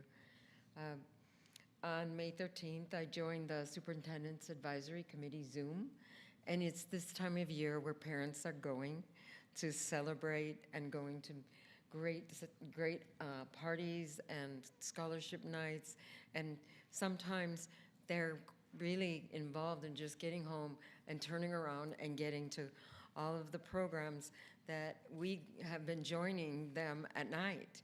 So, to not have that many parents attend a Zoom at this time of year is really something we understand. On May 13th, with Dr. Funches and Sergio, we went to the Cathedral City Band Spring Concert, and Matt Howe conducting. The student composition called Infinite Paradise was written by Jacob Mannion. And Jacob plays, I don't know, 3 different instruments. He was running between the sections, getting to his instruments, and it was really impressive. My favorite song is Take the A Train by Duke Ellington. And the concert band did a number that was chosen by Nellie Kaufman, director, Mr. Akin Abaya, and he said it was because it was written by a special composer who was someone that was underlooked, not represented, and someone that was needing recognition. So this was called A Journey of Light, and that was great to hear the students from Nellie Kaufman join up with the band or the bands from Cathedral City High School. The last number was called Un Cafecito, and it was written by Denise Lamas. And it was inspired for the band to play this because they had just gone to Costa Rica. And I have a little bit of it for you to hear right here. It's just so special. Here we go.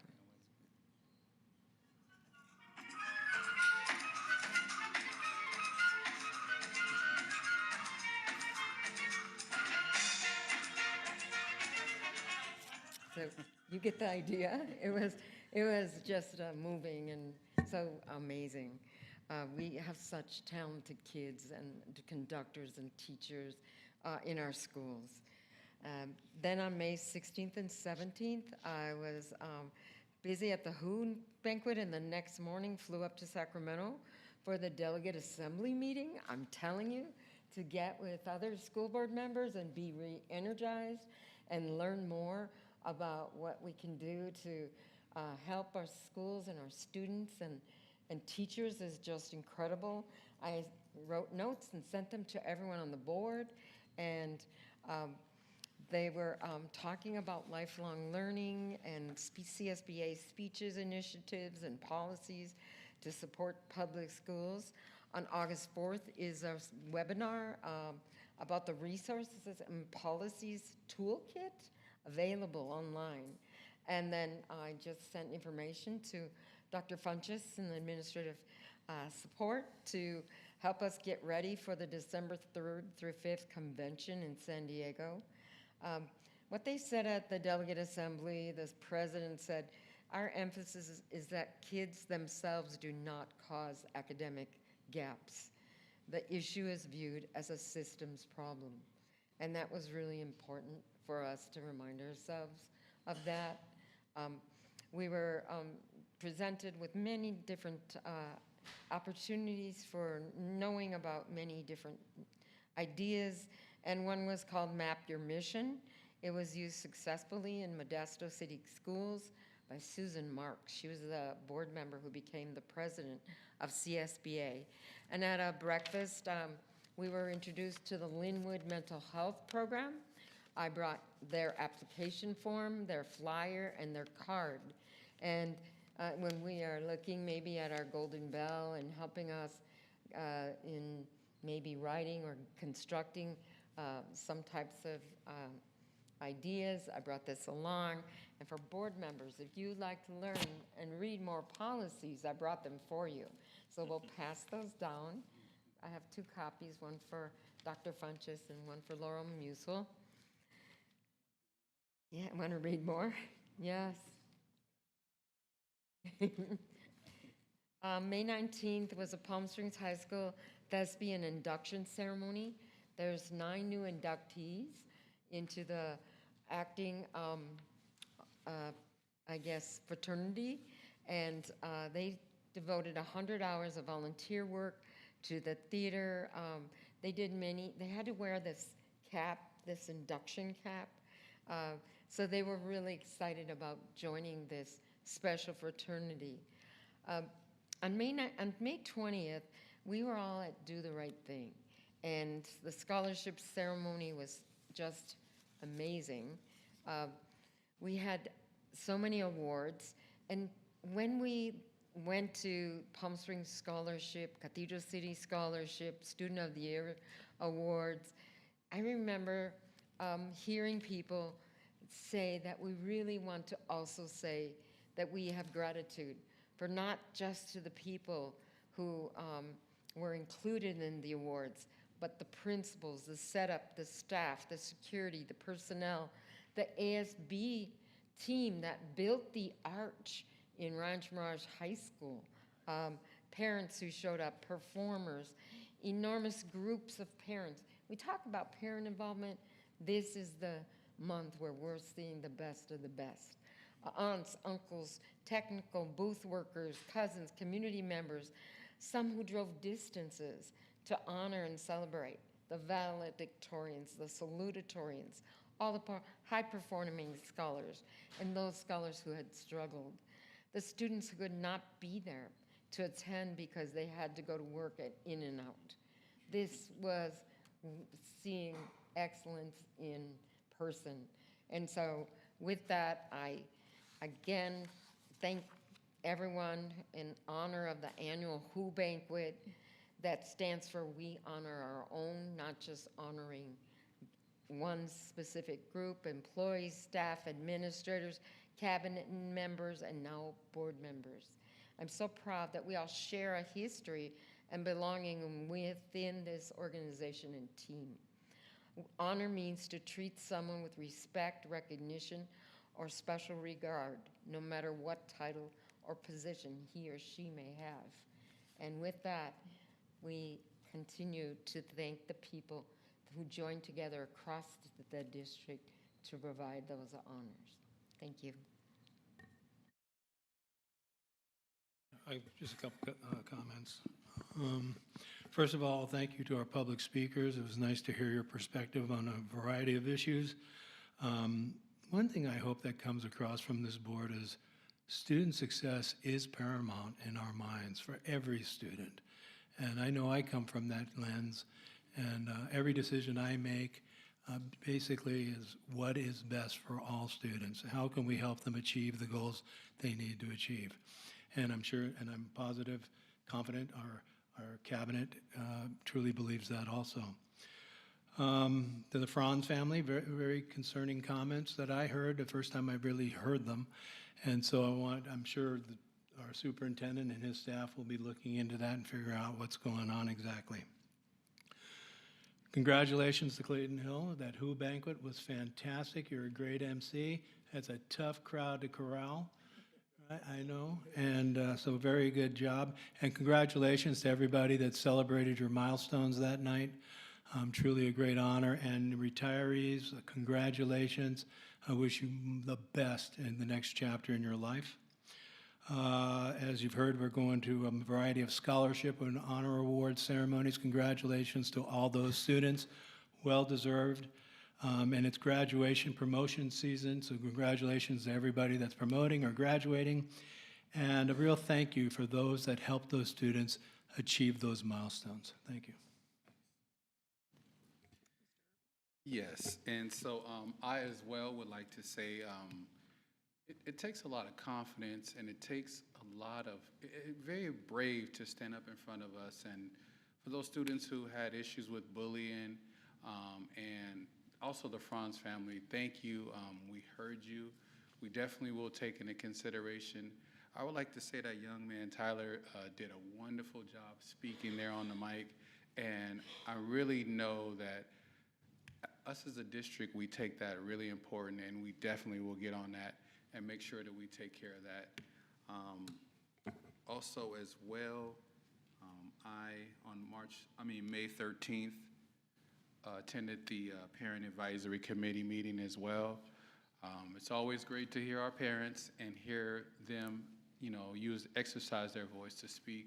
As Madonna said, the attendance was a little low, but we can expect that. A lot of people have a little bit of fatigue. It's a long school year, but it was great that they came out. May 14th, I attended the Harvey Milk breakfast in Palm Springs. And that's always great to see, to go to that event.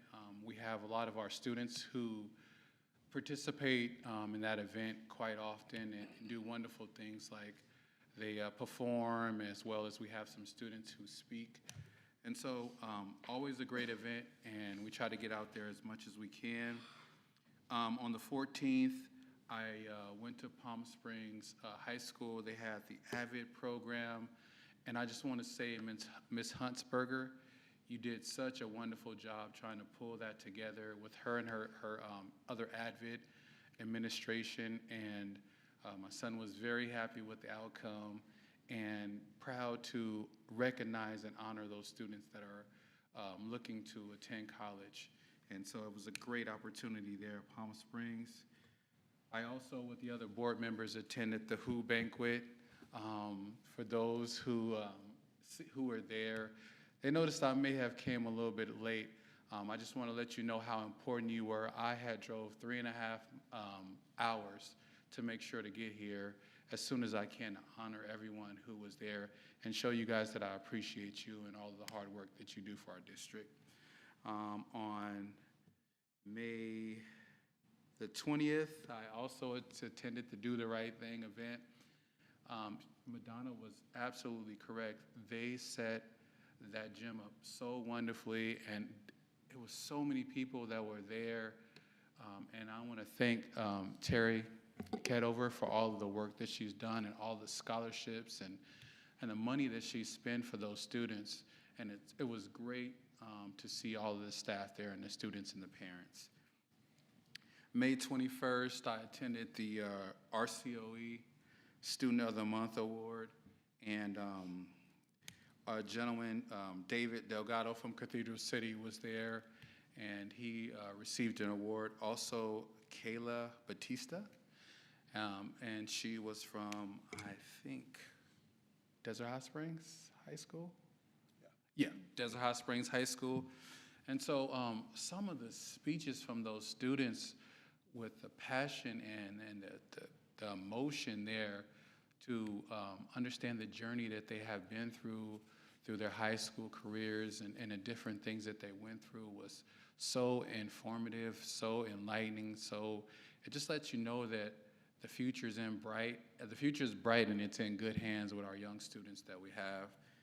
And on May 21st, I also attended the Palm Springs High School Scholarship Award.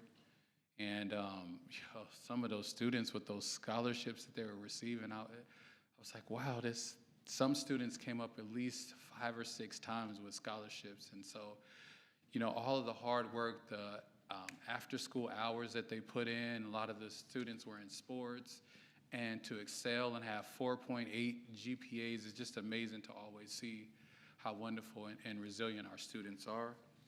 And on May 26th, as well with the other board members, I attended the street naming. Cathedral City's David Delgado, again, he received an award with having the street named after him. David is looking to attend Cal Berkeley. He also maintained a 4.7 GPA, and he and his family did a wonderful job being there. I would also like to say Matthew Batista from Mount San Jacinto did a wonderful job as well. This young man is finishing high school early and is going to be going to COD, which he has already started working on units for College of the Desert. And so I just want to say congratulations to him as well. And for our seniors who are graduating, make sure that you are making the right decisions. You have a lot of events upcoming. You want to make sure that you're graduating. So make sure that all of the grad nights, all of the different trips that you're going on, make sure that you're being wise and smart because you're finally here at the end. And that concludes my comments. Thank you. I just want to say thank you to all the people who provided public comments tonight. The board and our administration take bullying very seriously, and I'm sure it will be looked into. And also the DLA supporters that we appreciate you coming and to think together. We always appreciate people coming and talking to the board and giving your input. Also, congratulations to all of tonight's honorees. We really appreciate everything that you've done and all your support to our district. Congratulations to the ALDER program, and I think there was 27 of them. 24, and it's always a wonderful program. We grow our own, and we want to keep those people in our district and growing and learning. And also to thank you to Carrie Argovitz for coming and accepting the award of Jazzy on behalf of her father. Also, thank you to Sarah Phelps. She gave a wonderful presentation. We have a wonderful nutritional services division. Thank you for that. And also all of the food that they provide, nutritional food they provide to our students, and all those over 1 million so far of meals. Also to thank you to Lisa Todd and the students for their report on the PATH project and Foster Youth Summit. It sounds like an amazing program, and those are amazing students, and we congratulate them. Along with Dr. Funchess and other board members, we attended the Harvey Milk Valley Breakfast, where community and national leaders were honored, along with all of the board members. Thank you all very much. And over 800 people. We attended the 39th annual Who Banquet. I think I've been to every one, but I could have missed a few, where PSUSD honor their own. A big thank you to Human Resources, the Tech Department, Superintendent's Office, I'm sure had a lot to do with it for organizing this wonderful yearly event. It truly is nice to see people get together and really honor our staff. Also, congratulations to all the high, middle, and elementary school staffs for hosting the many awards ceremonies and promotions and future graduations, honoring our scholars. Board members and staff have been busy attending all of these events, and thank you to all of the community organizations who provided scholarship to our scholars, and also congratulations to all of those winners for those wonderful scholarships. A big thank you to Terry Cadover and her board for honoring so many of our youth throughout the Coachella Valley all year long, and their ceremony that they had, not only providing us our scholars that night, but also providing almost $100,000 in scholarship to students throughout the valley. So thank you very much for that. That's all I have, and I'd like to turn it over to Fun Chest for your comments. Thank you, Board President Cornett. As with the board as well, I'd like to thank Sarah Phelps and Nutrition Services for all of the healthy healthy nutritional programs that we heard about tonight. Having healthy scholars leads to better results in the classroom. So thank you for that, Sarah. I want to thank Jeff Simmons as well for his work with that department. Lisa Todd and Student Services as well for our Foster Youth Empowerment program. Student Service, job well done. Those young people clearly articulated what it is they wanted to say to us, and having the wherewithal to talk about being future leaders and difference makers. That's excellent. So thank you for that. Those who made public comment tonight, administrative teams will be following up. So thank you as well. A few things I just want to go back in time a little bit, because our last board meeting was at Palm Springs High School. We did not have a screen, so next slide, please. Go back to the first slide, sorry. We do miss these young people right here. So in their absence, we'll show their smiling faces and want to thank our student board members for a job well done. Next slide, please. And so we did get a chance to present at the Greater Coachella Valley State of Education. I want to thank our Board of Education for being there as well.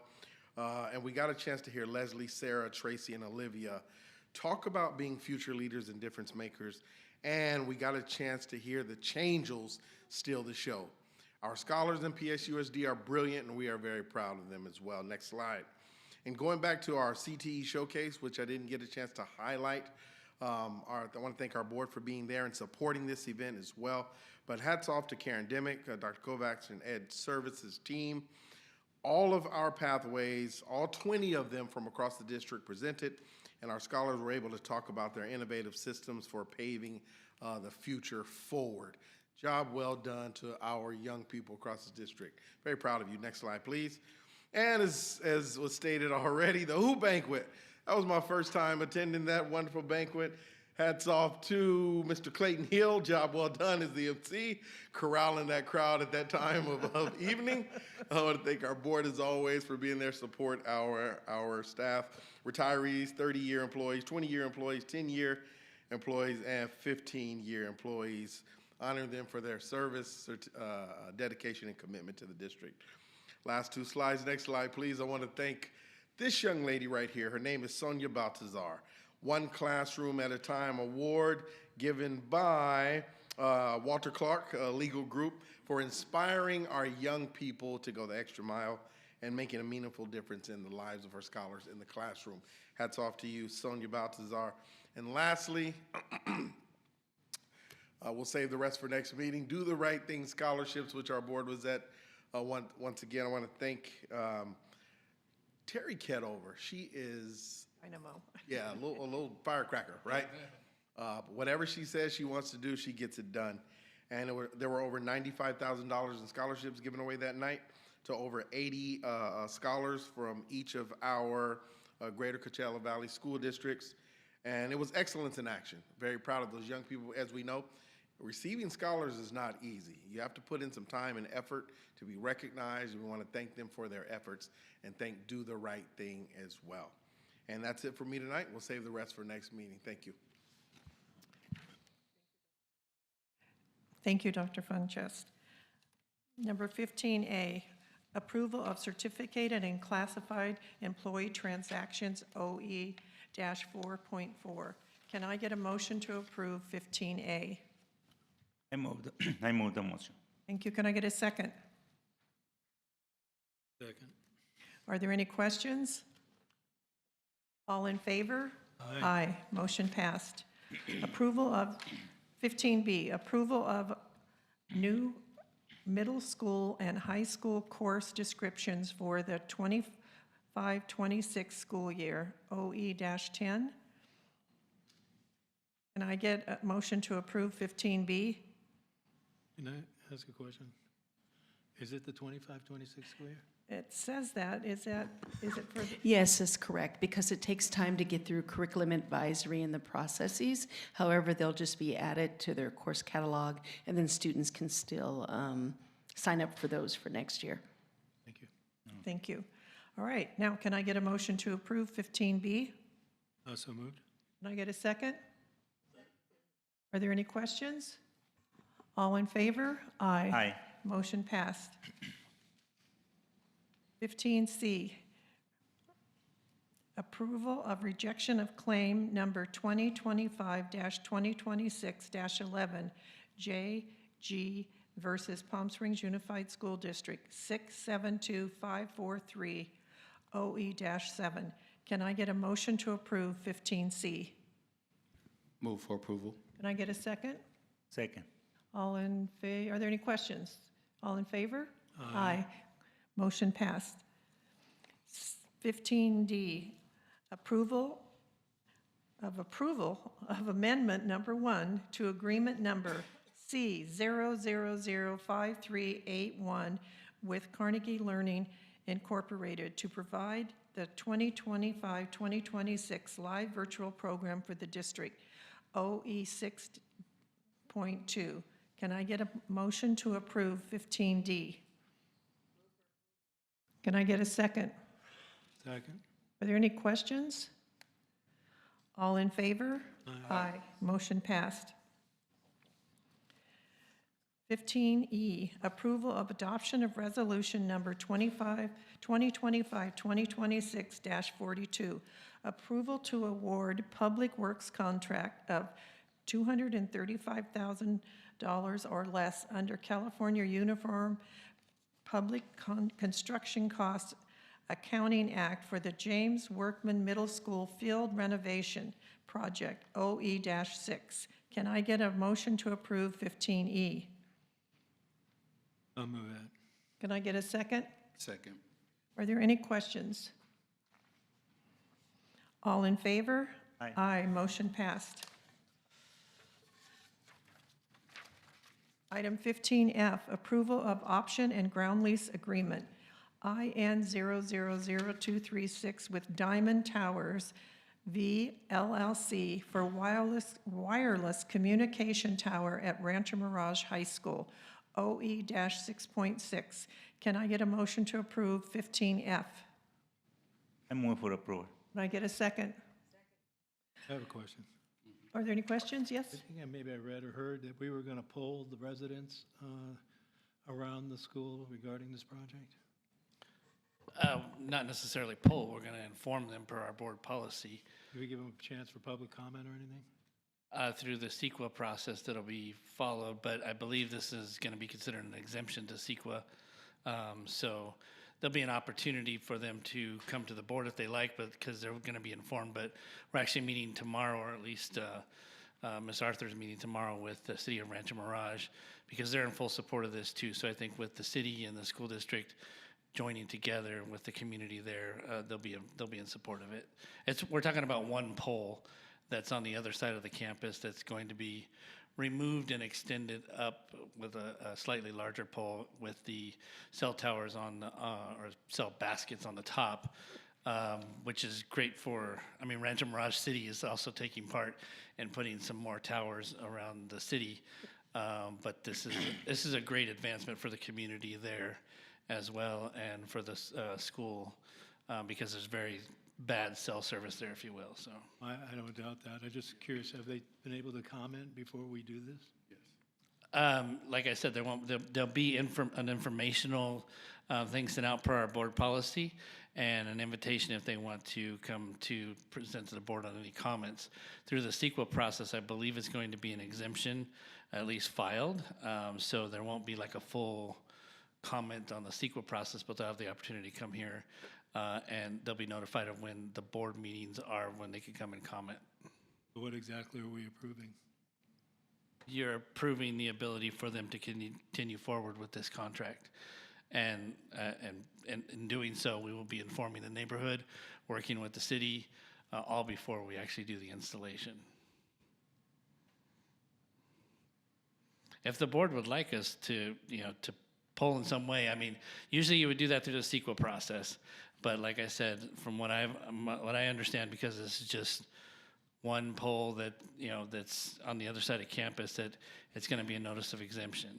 So the only way I can think of to really do that is to notify, as per our board policy, the community and give them the opportunity to come, give them certain dates to be able to come and present to the board if they would like to do so. I wouldn't mind pulling it, John. What are you thinking? Because I know that there's different things that can be somewhat harmful to some of the students or the community members, and you kind of just, I'm feeling that you want to get a pulse to see how the community feels about having the tower there at the school. Is that correct? I guess my bipolarism's working in right now. I have a couple different competing thoughts in my head, actually. One, it's not that significant of a project. The pole's already existing. We're just going to make it a little taller, put some cell phone there. The other side of me thinks, I sure like the community to chime in if they want, have that opportunity if they want to chime in before we do. That's what I'm thinking. Yeah, right. Is there another particular process besides the one I've mentioned that you would like to see go forward? I thought, and I don't know if our policy dealt with really replacing something that's already there, but when we do a public works project, we generally notify the community, let them comment, and then we vote on it. Yeah, that's correct. That's through the CEQA process, which is what we did with all the light poles to begin with. And I think this is beyond the CEQA. This is our own policy. Yeah, but cell towers or cell projects are considered an exempt project from the CEQA process. So we would have to go about it maybe in a different way. You're talking about the one community right there, or are you talking about the entire ranch? Community that would be affected. The neighborhood right next to it? Okay. And I think this is outside of CEQA, Jeff, I think, because we have our own policy that if we're going to do a public works project, that we would notify the community, give them a chance, whether it's CEQA exempt or not. Well, I think you're absolutely right. It is to notify them, and then, like I said, we would provide them with the board dates to come and make public comment to the board if they like. Let me ask one more question, then these guys, I don't know how they feel. Postponing this, would that create a significant delay or harm or anything? I think I mean, this company is on a particular schedule and they have to go through DSA anyway. So, I mean, we're not exactly postponing at this point. It's still got to go through a pretty rigorous process. This is just basically giving your blessing at this point, along with the city giving their blessing, and we'll follow our policy and any recommendations that you're willing to give us to make this happen. But it's just, letting you know the details of the contract, that we're going to be getting, we're going to be doing a little bit of leasing back to them, a portion of that land there, getting a small amount of money back from it. So it's all those type of things in the contract that this board would need to approve because it's our land. Right. But like I said, they are the facilities department is meeting with the city tomorrow. From my understanding, they really want to see this project go through now. So we're trying to get a kind of a joint communication going with that community to let them know that we're all on board. And this is a big thing for that community because the cell service there in the community along with the school is not that great. So it would benefit the community a lot. But as far as communicating publicly, we would offer them dates here to be able to do so. I'm not quite, I mean, I can discuss it with the facilities department, you know, that's what you like as far as polling. I'm not too sure how I would, you know, I'm just kind of drawing a blank as to how that might occur, because like you said, Maybe polling's the wrong word, but within a certain parameter, we have to send out a notification and give them an opportunity to comment should they want. absolutely, yeah, and we're going to do that. We will send out the notifications and give them board dates on which they can comment publicly, yes. I'm curious as well. Usually the planning commissioner for that city does something similar to that. Is the city of Rancho Mirage, are they looking to do something as well? I believe so. They're going to follow their own policies as well, which is the same thing. They're going to send out communications. That's why we're meeting with them tomorrow to try to do joint communications. If you would like to bring Julie up here for a little bit more questioning, I mean, we can do so, but Yeah. What do you guys think? she may have a little bit more knowledge of it than I do. I don't think I'm giving any incorrect comments, but she'll be, you know, she can correct me. How does any Fine. of the other board members feel? I mean, do you feel? I think it's a good idea, Julie, just real quick, that if we have doubts, we should pull it and let them meet tomorrow and then give us more information. Jeff, it will still be in a timely manner to bring it to another board meeting, yes? Well, I mean, I guess Julie can comment on that. The only thing I would say is we need to get it going through the DSA process and whatnot, so pulling it here just, you know, sort of delays it. And this is the last company that, you know, was willing to work with us and help us. We had one other company that was going to put some cell service on top of the Performing Arts Center, and they backed out. So making this process, you know, that much more difficult for this company, they may just decide to, you know, to say, I'm just giving you the, you know, what sort of the raw facts, if you will, that, you know, this is the one company that's still working with us to get this done. So I know they need it. It's really poor service there. My understanding is this is being done because there's such poor service at Rancho Mirage High School, and for emergency purposes, lots of times the cell service doesn't work around there. that's absolutely correct. I mean, they have been waiting a very long time for something Yes. like this to happen, and we finally got the opportunity to partner with this. It's already going to be a pretty difficult process for them because they're not used to working with DSA. So we are going to be, you know, getting that process, you know, to go through is going to be an interesting one for this Diamond Communications because that's not something they're used to. So we're kind of holding their hand through that process. Julie, anything else that, you know, that I might have gotten incorrect or? No, Jeff, you did a great job. So the city of Rancho Mirage, about 2 years ago, started a process.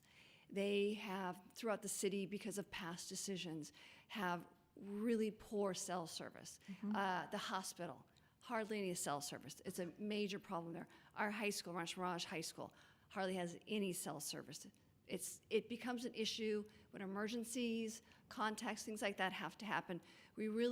Cell towers now are really considered a public necessity in being able to communicate outside when electricity goes down, our landlines go down. So the city of Rancho Mirage themselves took a master plan approach to getting cell tower vendors within the city. So they've gone and pre-approved about 6 cell tower vendors that they're working with, and they're actually putting towers throughout the city to increase the cell tower coverage throughout the city.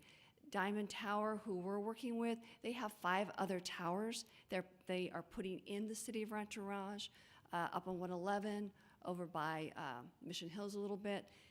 Katie told me a couple of those, but this has been a process that we have worked on for about 4 or 5 months now. So the reason we're doing the lease first is it's the lease of the land, right? It starts a little bit of land, then they start working on replacing the tower.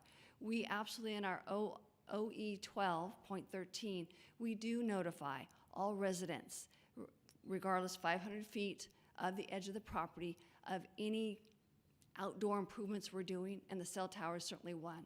Now, the CEQA will definitely, it is exempt under the new federal guidelines of CEQA, but we still, per our board policy, we notify, take all the comments in. We were going to reach out because I actually wanted to set up a meeting, again, inviting the community if they'd like to come and speak and hear what we're going to do at Rancho Mirage High School. Similar to what we did with the lights. When we put up the 38 lights at Rancho Mirage High School. We held 2 community meetings. They were good meetings.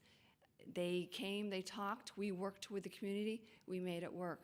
We believe this is something very similar will happen. This is an existing pole on the far northeast side of the campus. So the back soccer field, practice soccer field, all the way back where the chain link and fence is back there.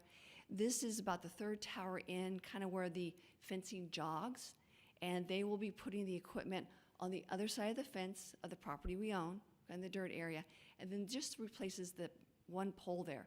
It's an 80-foot pole, as all those poles are out there. It will then become a 100-foot pole. The lights that will match our lighting will stay at 80 feet, and their basket above will be at the 100-foot mark.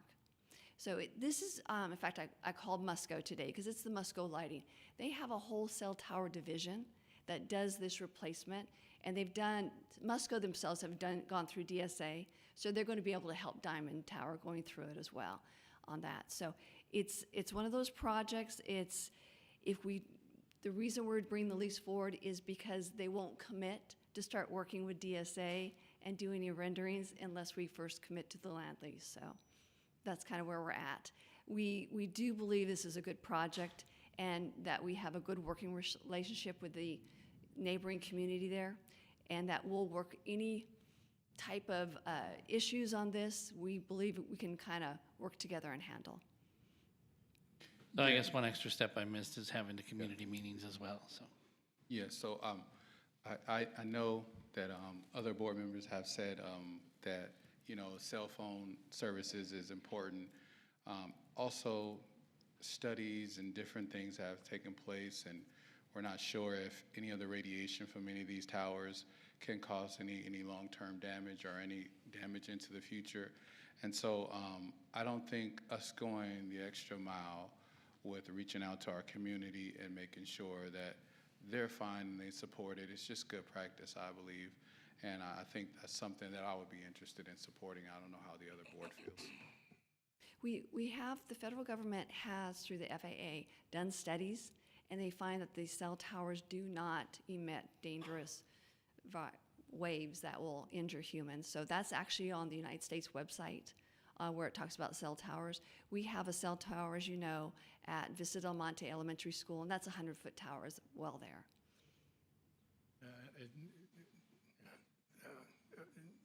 Harmful effects out of the cell tower is not my concern. It's being a good neighbor and following our board policy. That's where my head is at. I think it's a good project. There's no question about that. But I know if I lived in a community like that, I would like the courtesy of being able to state a comment before a final decision was made. So that's where I'm at. Okay, do we have 3 board members that would like to pull it?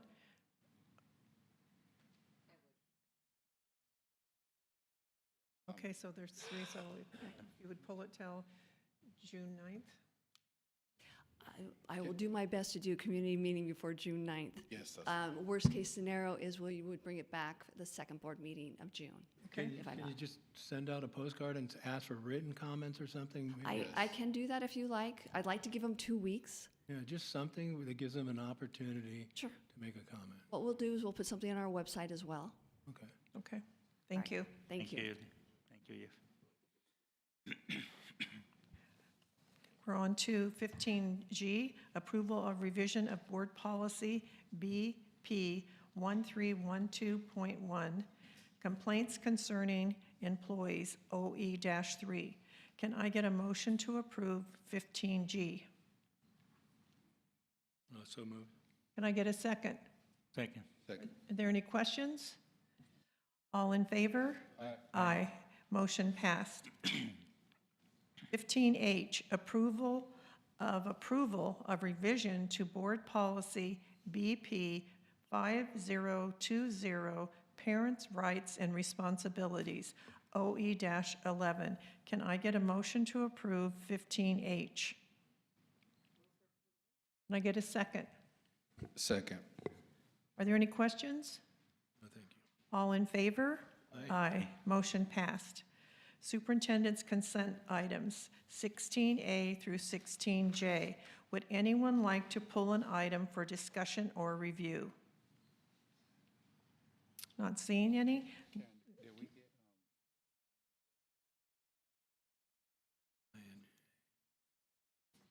Which one?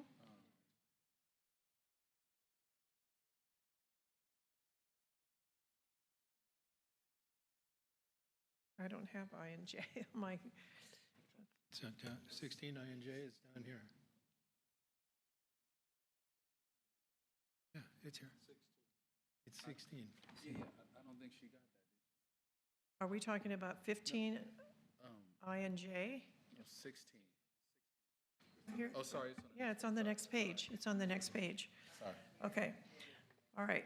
Yeah, We're- next page. What we're doing right now is it's the superintendent's consent items, 16A through 16J.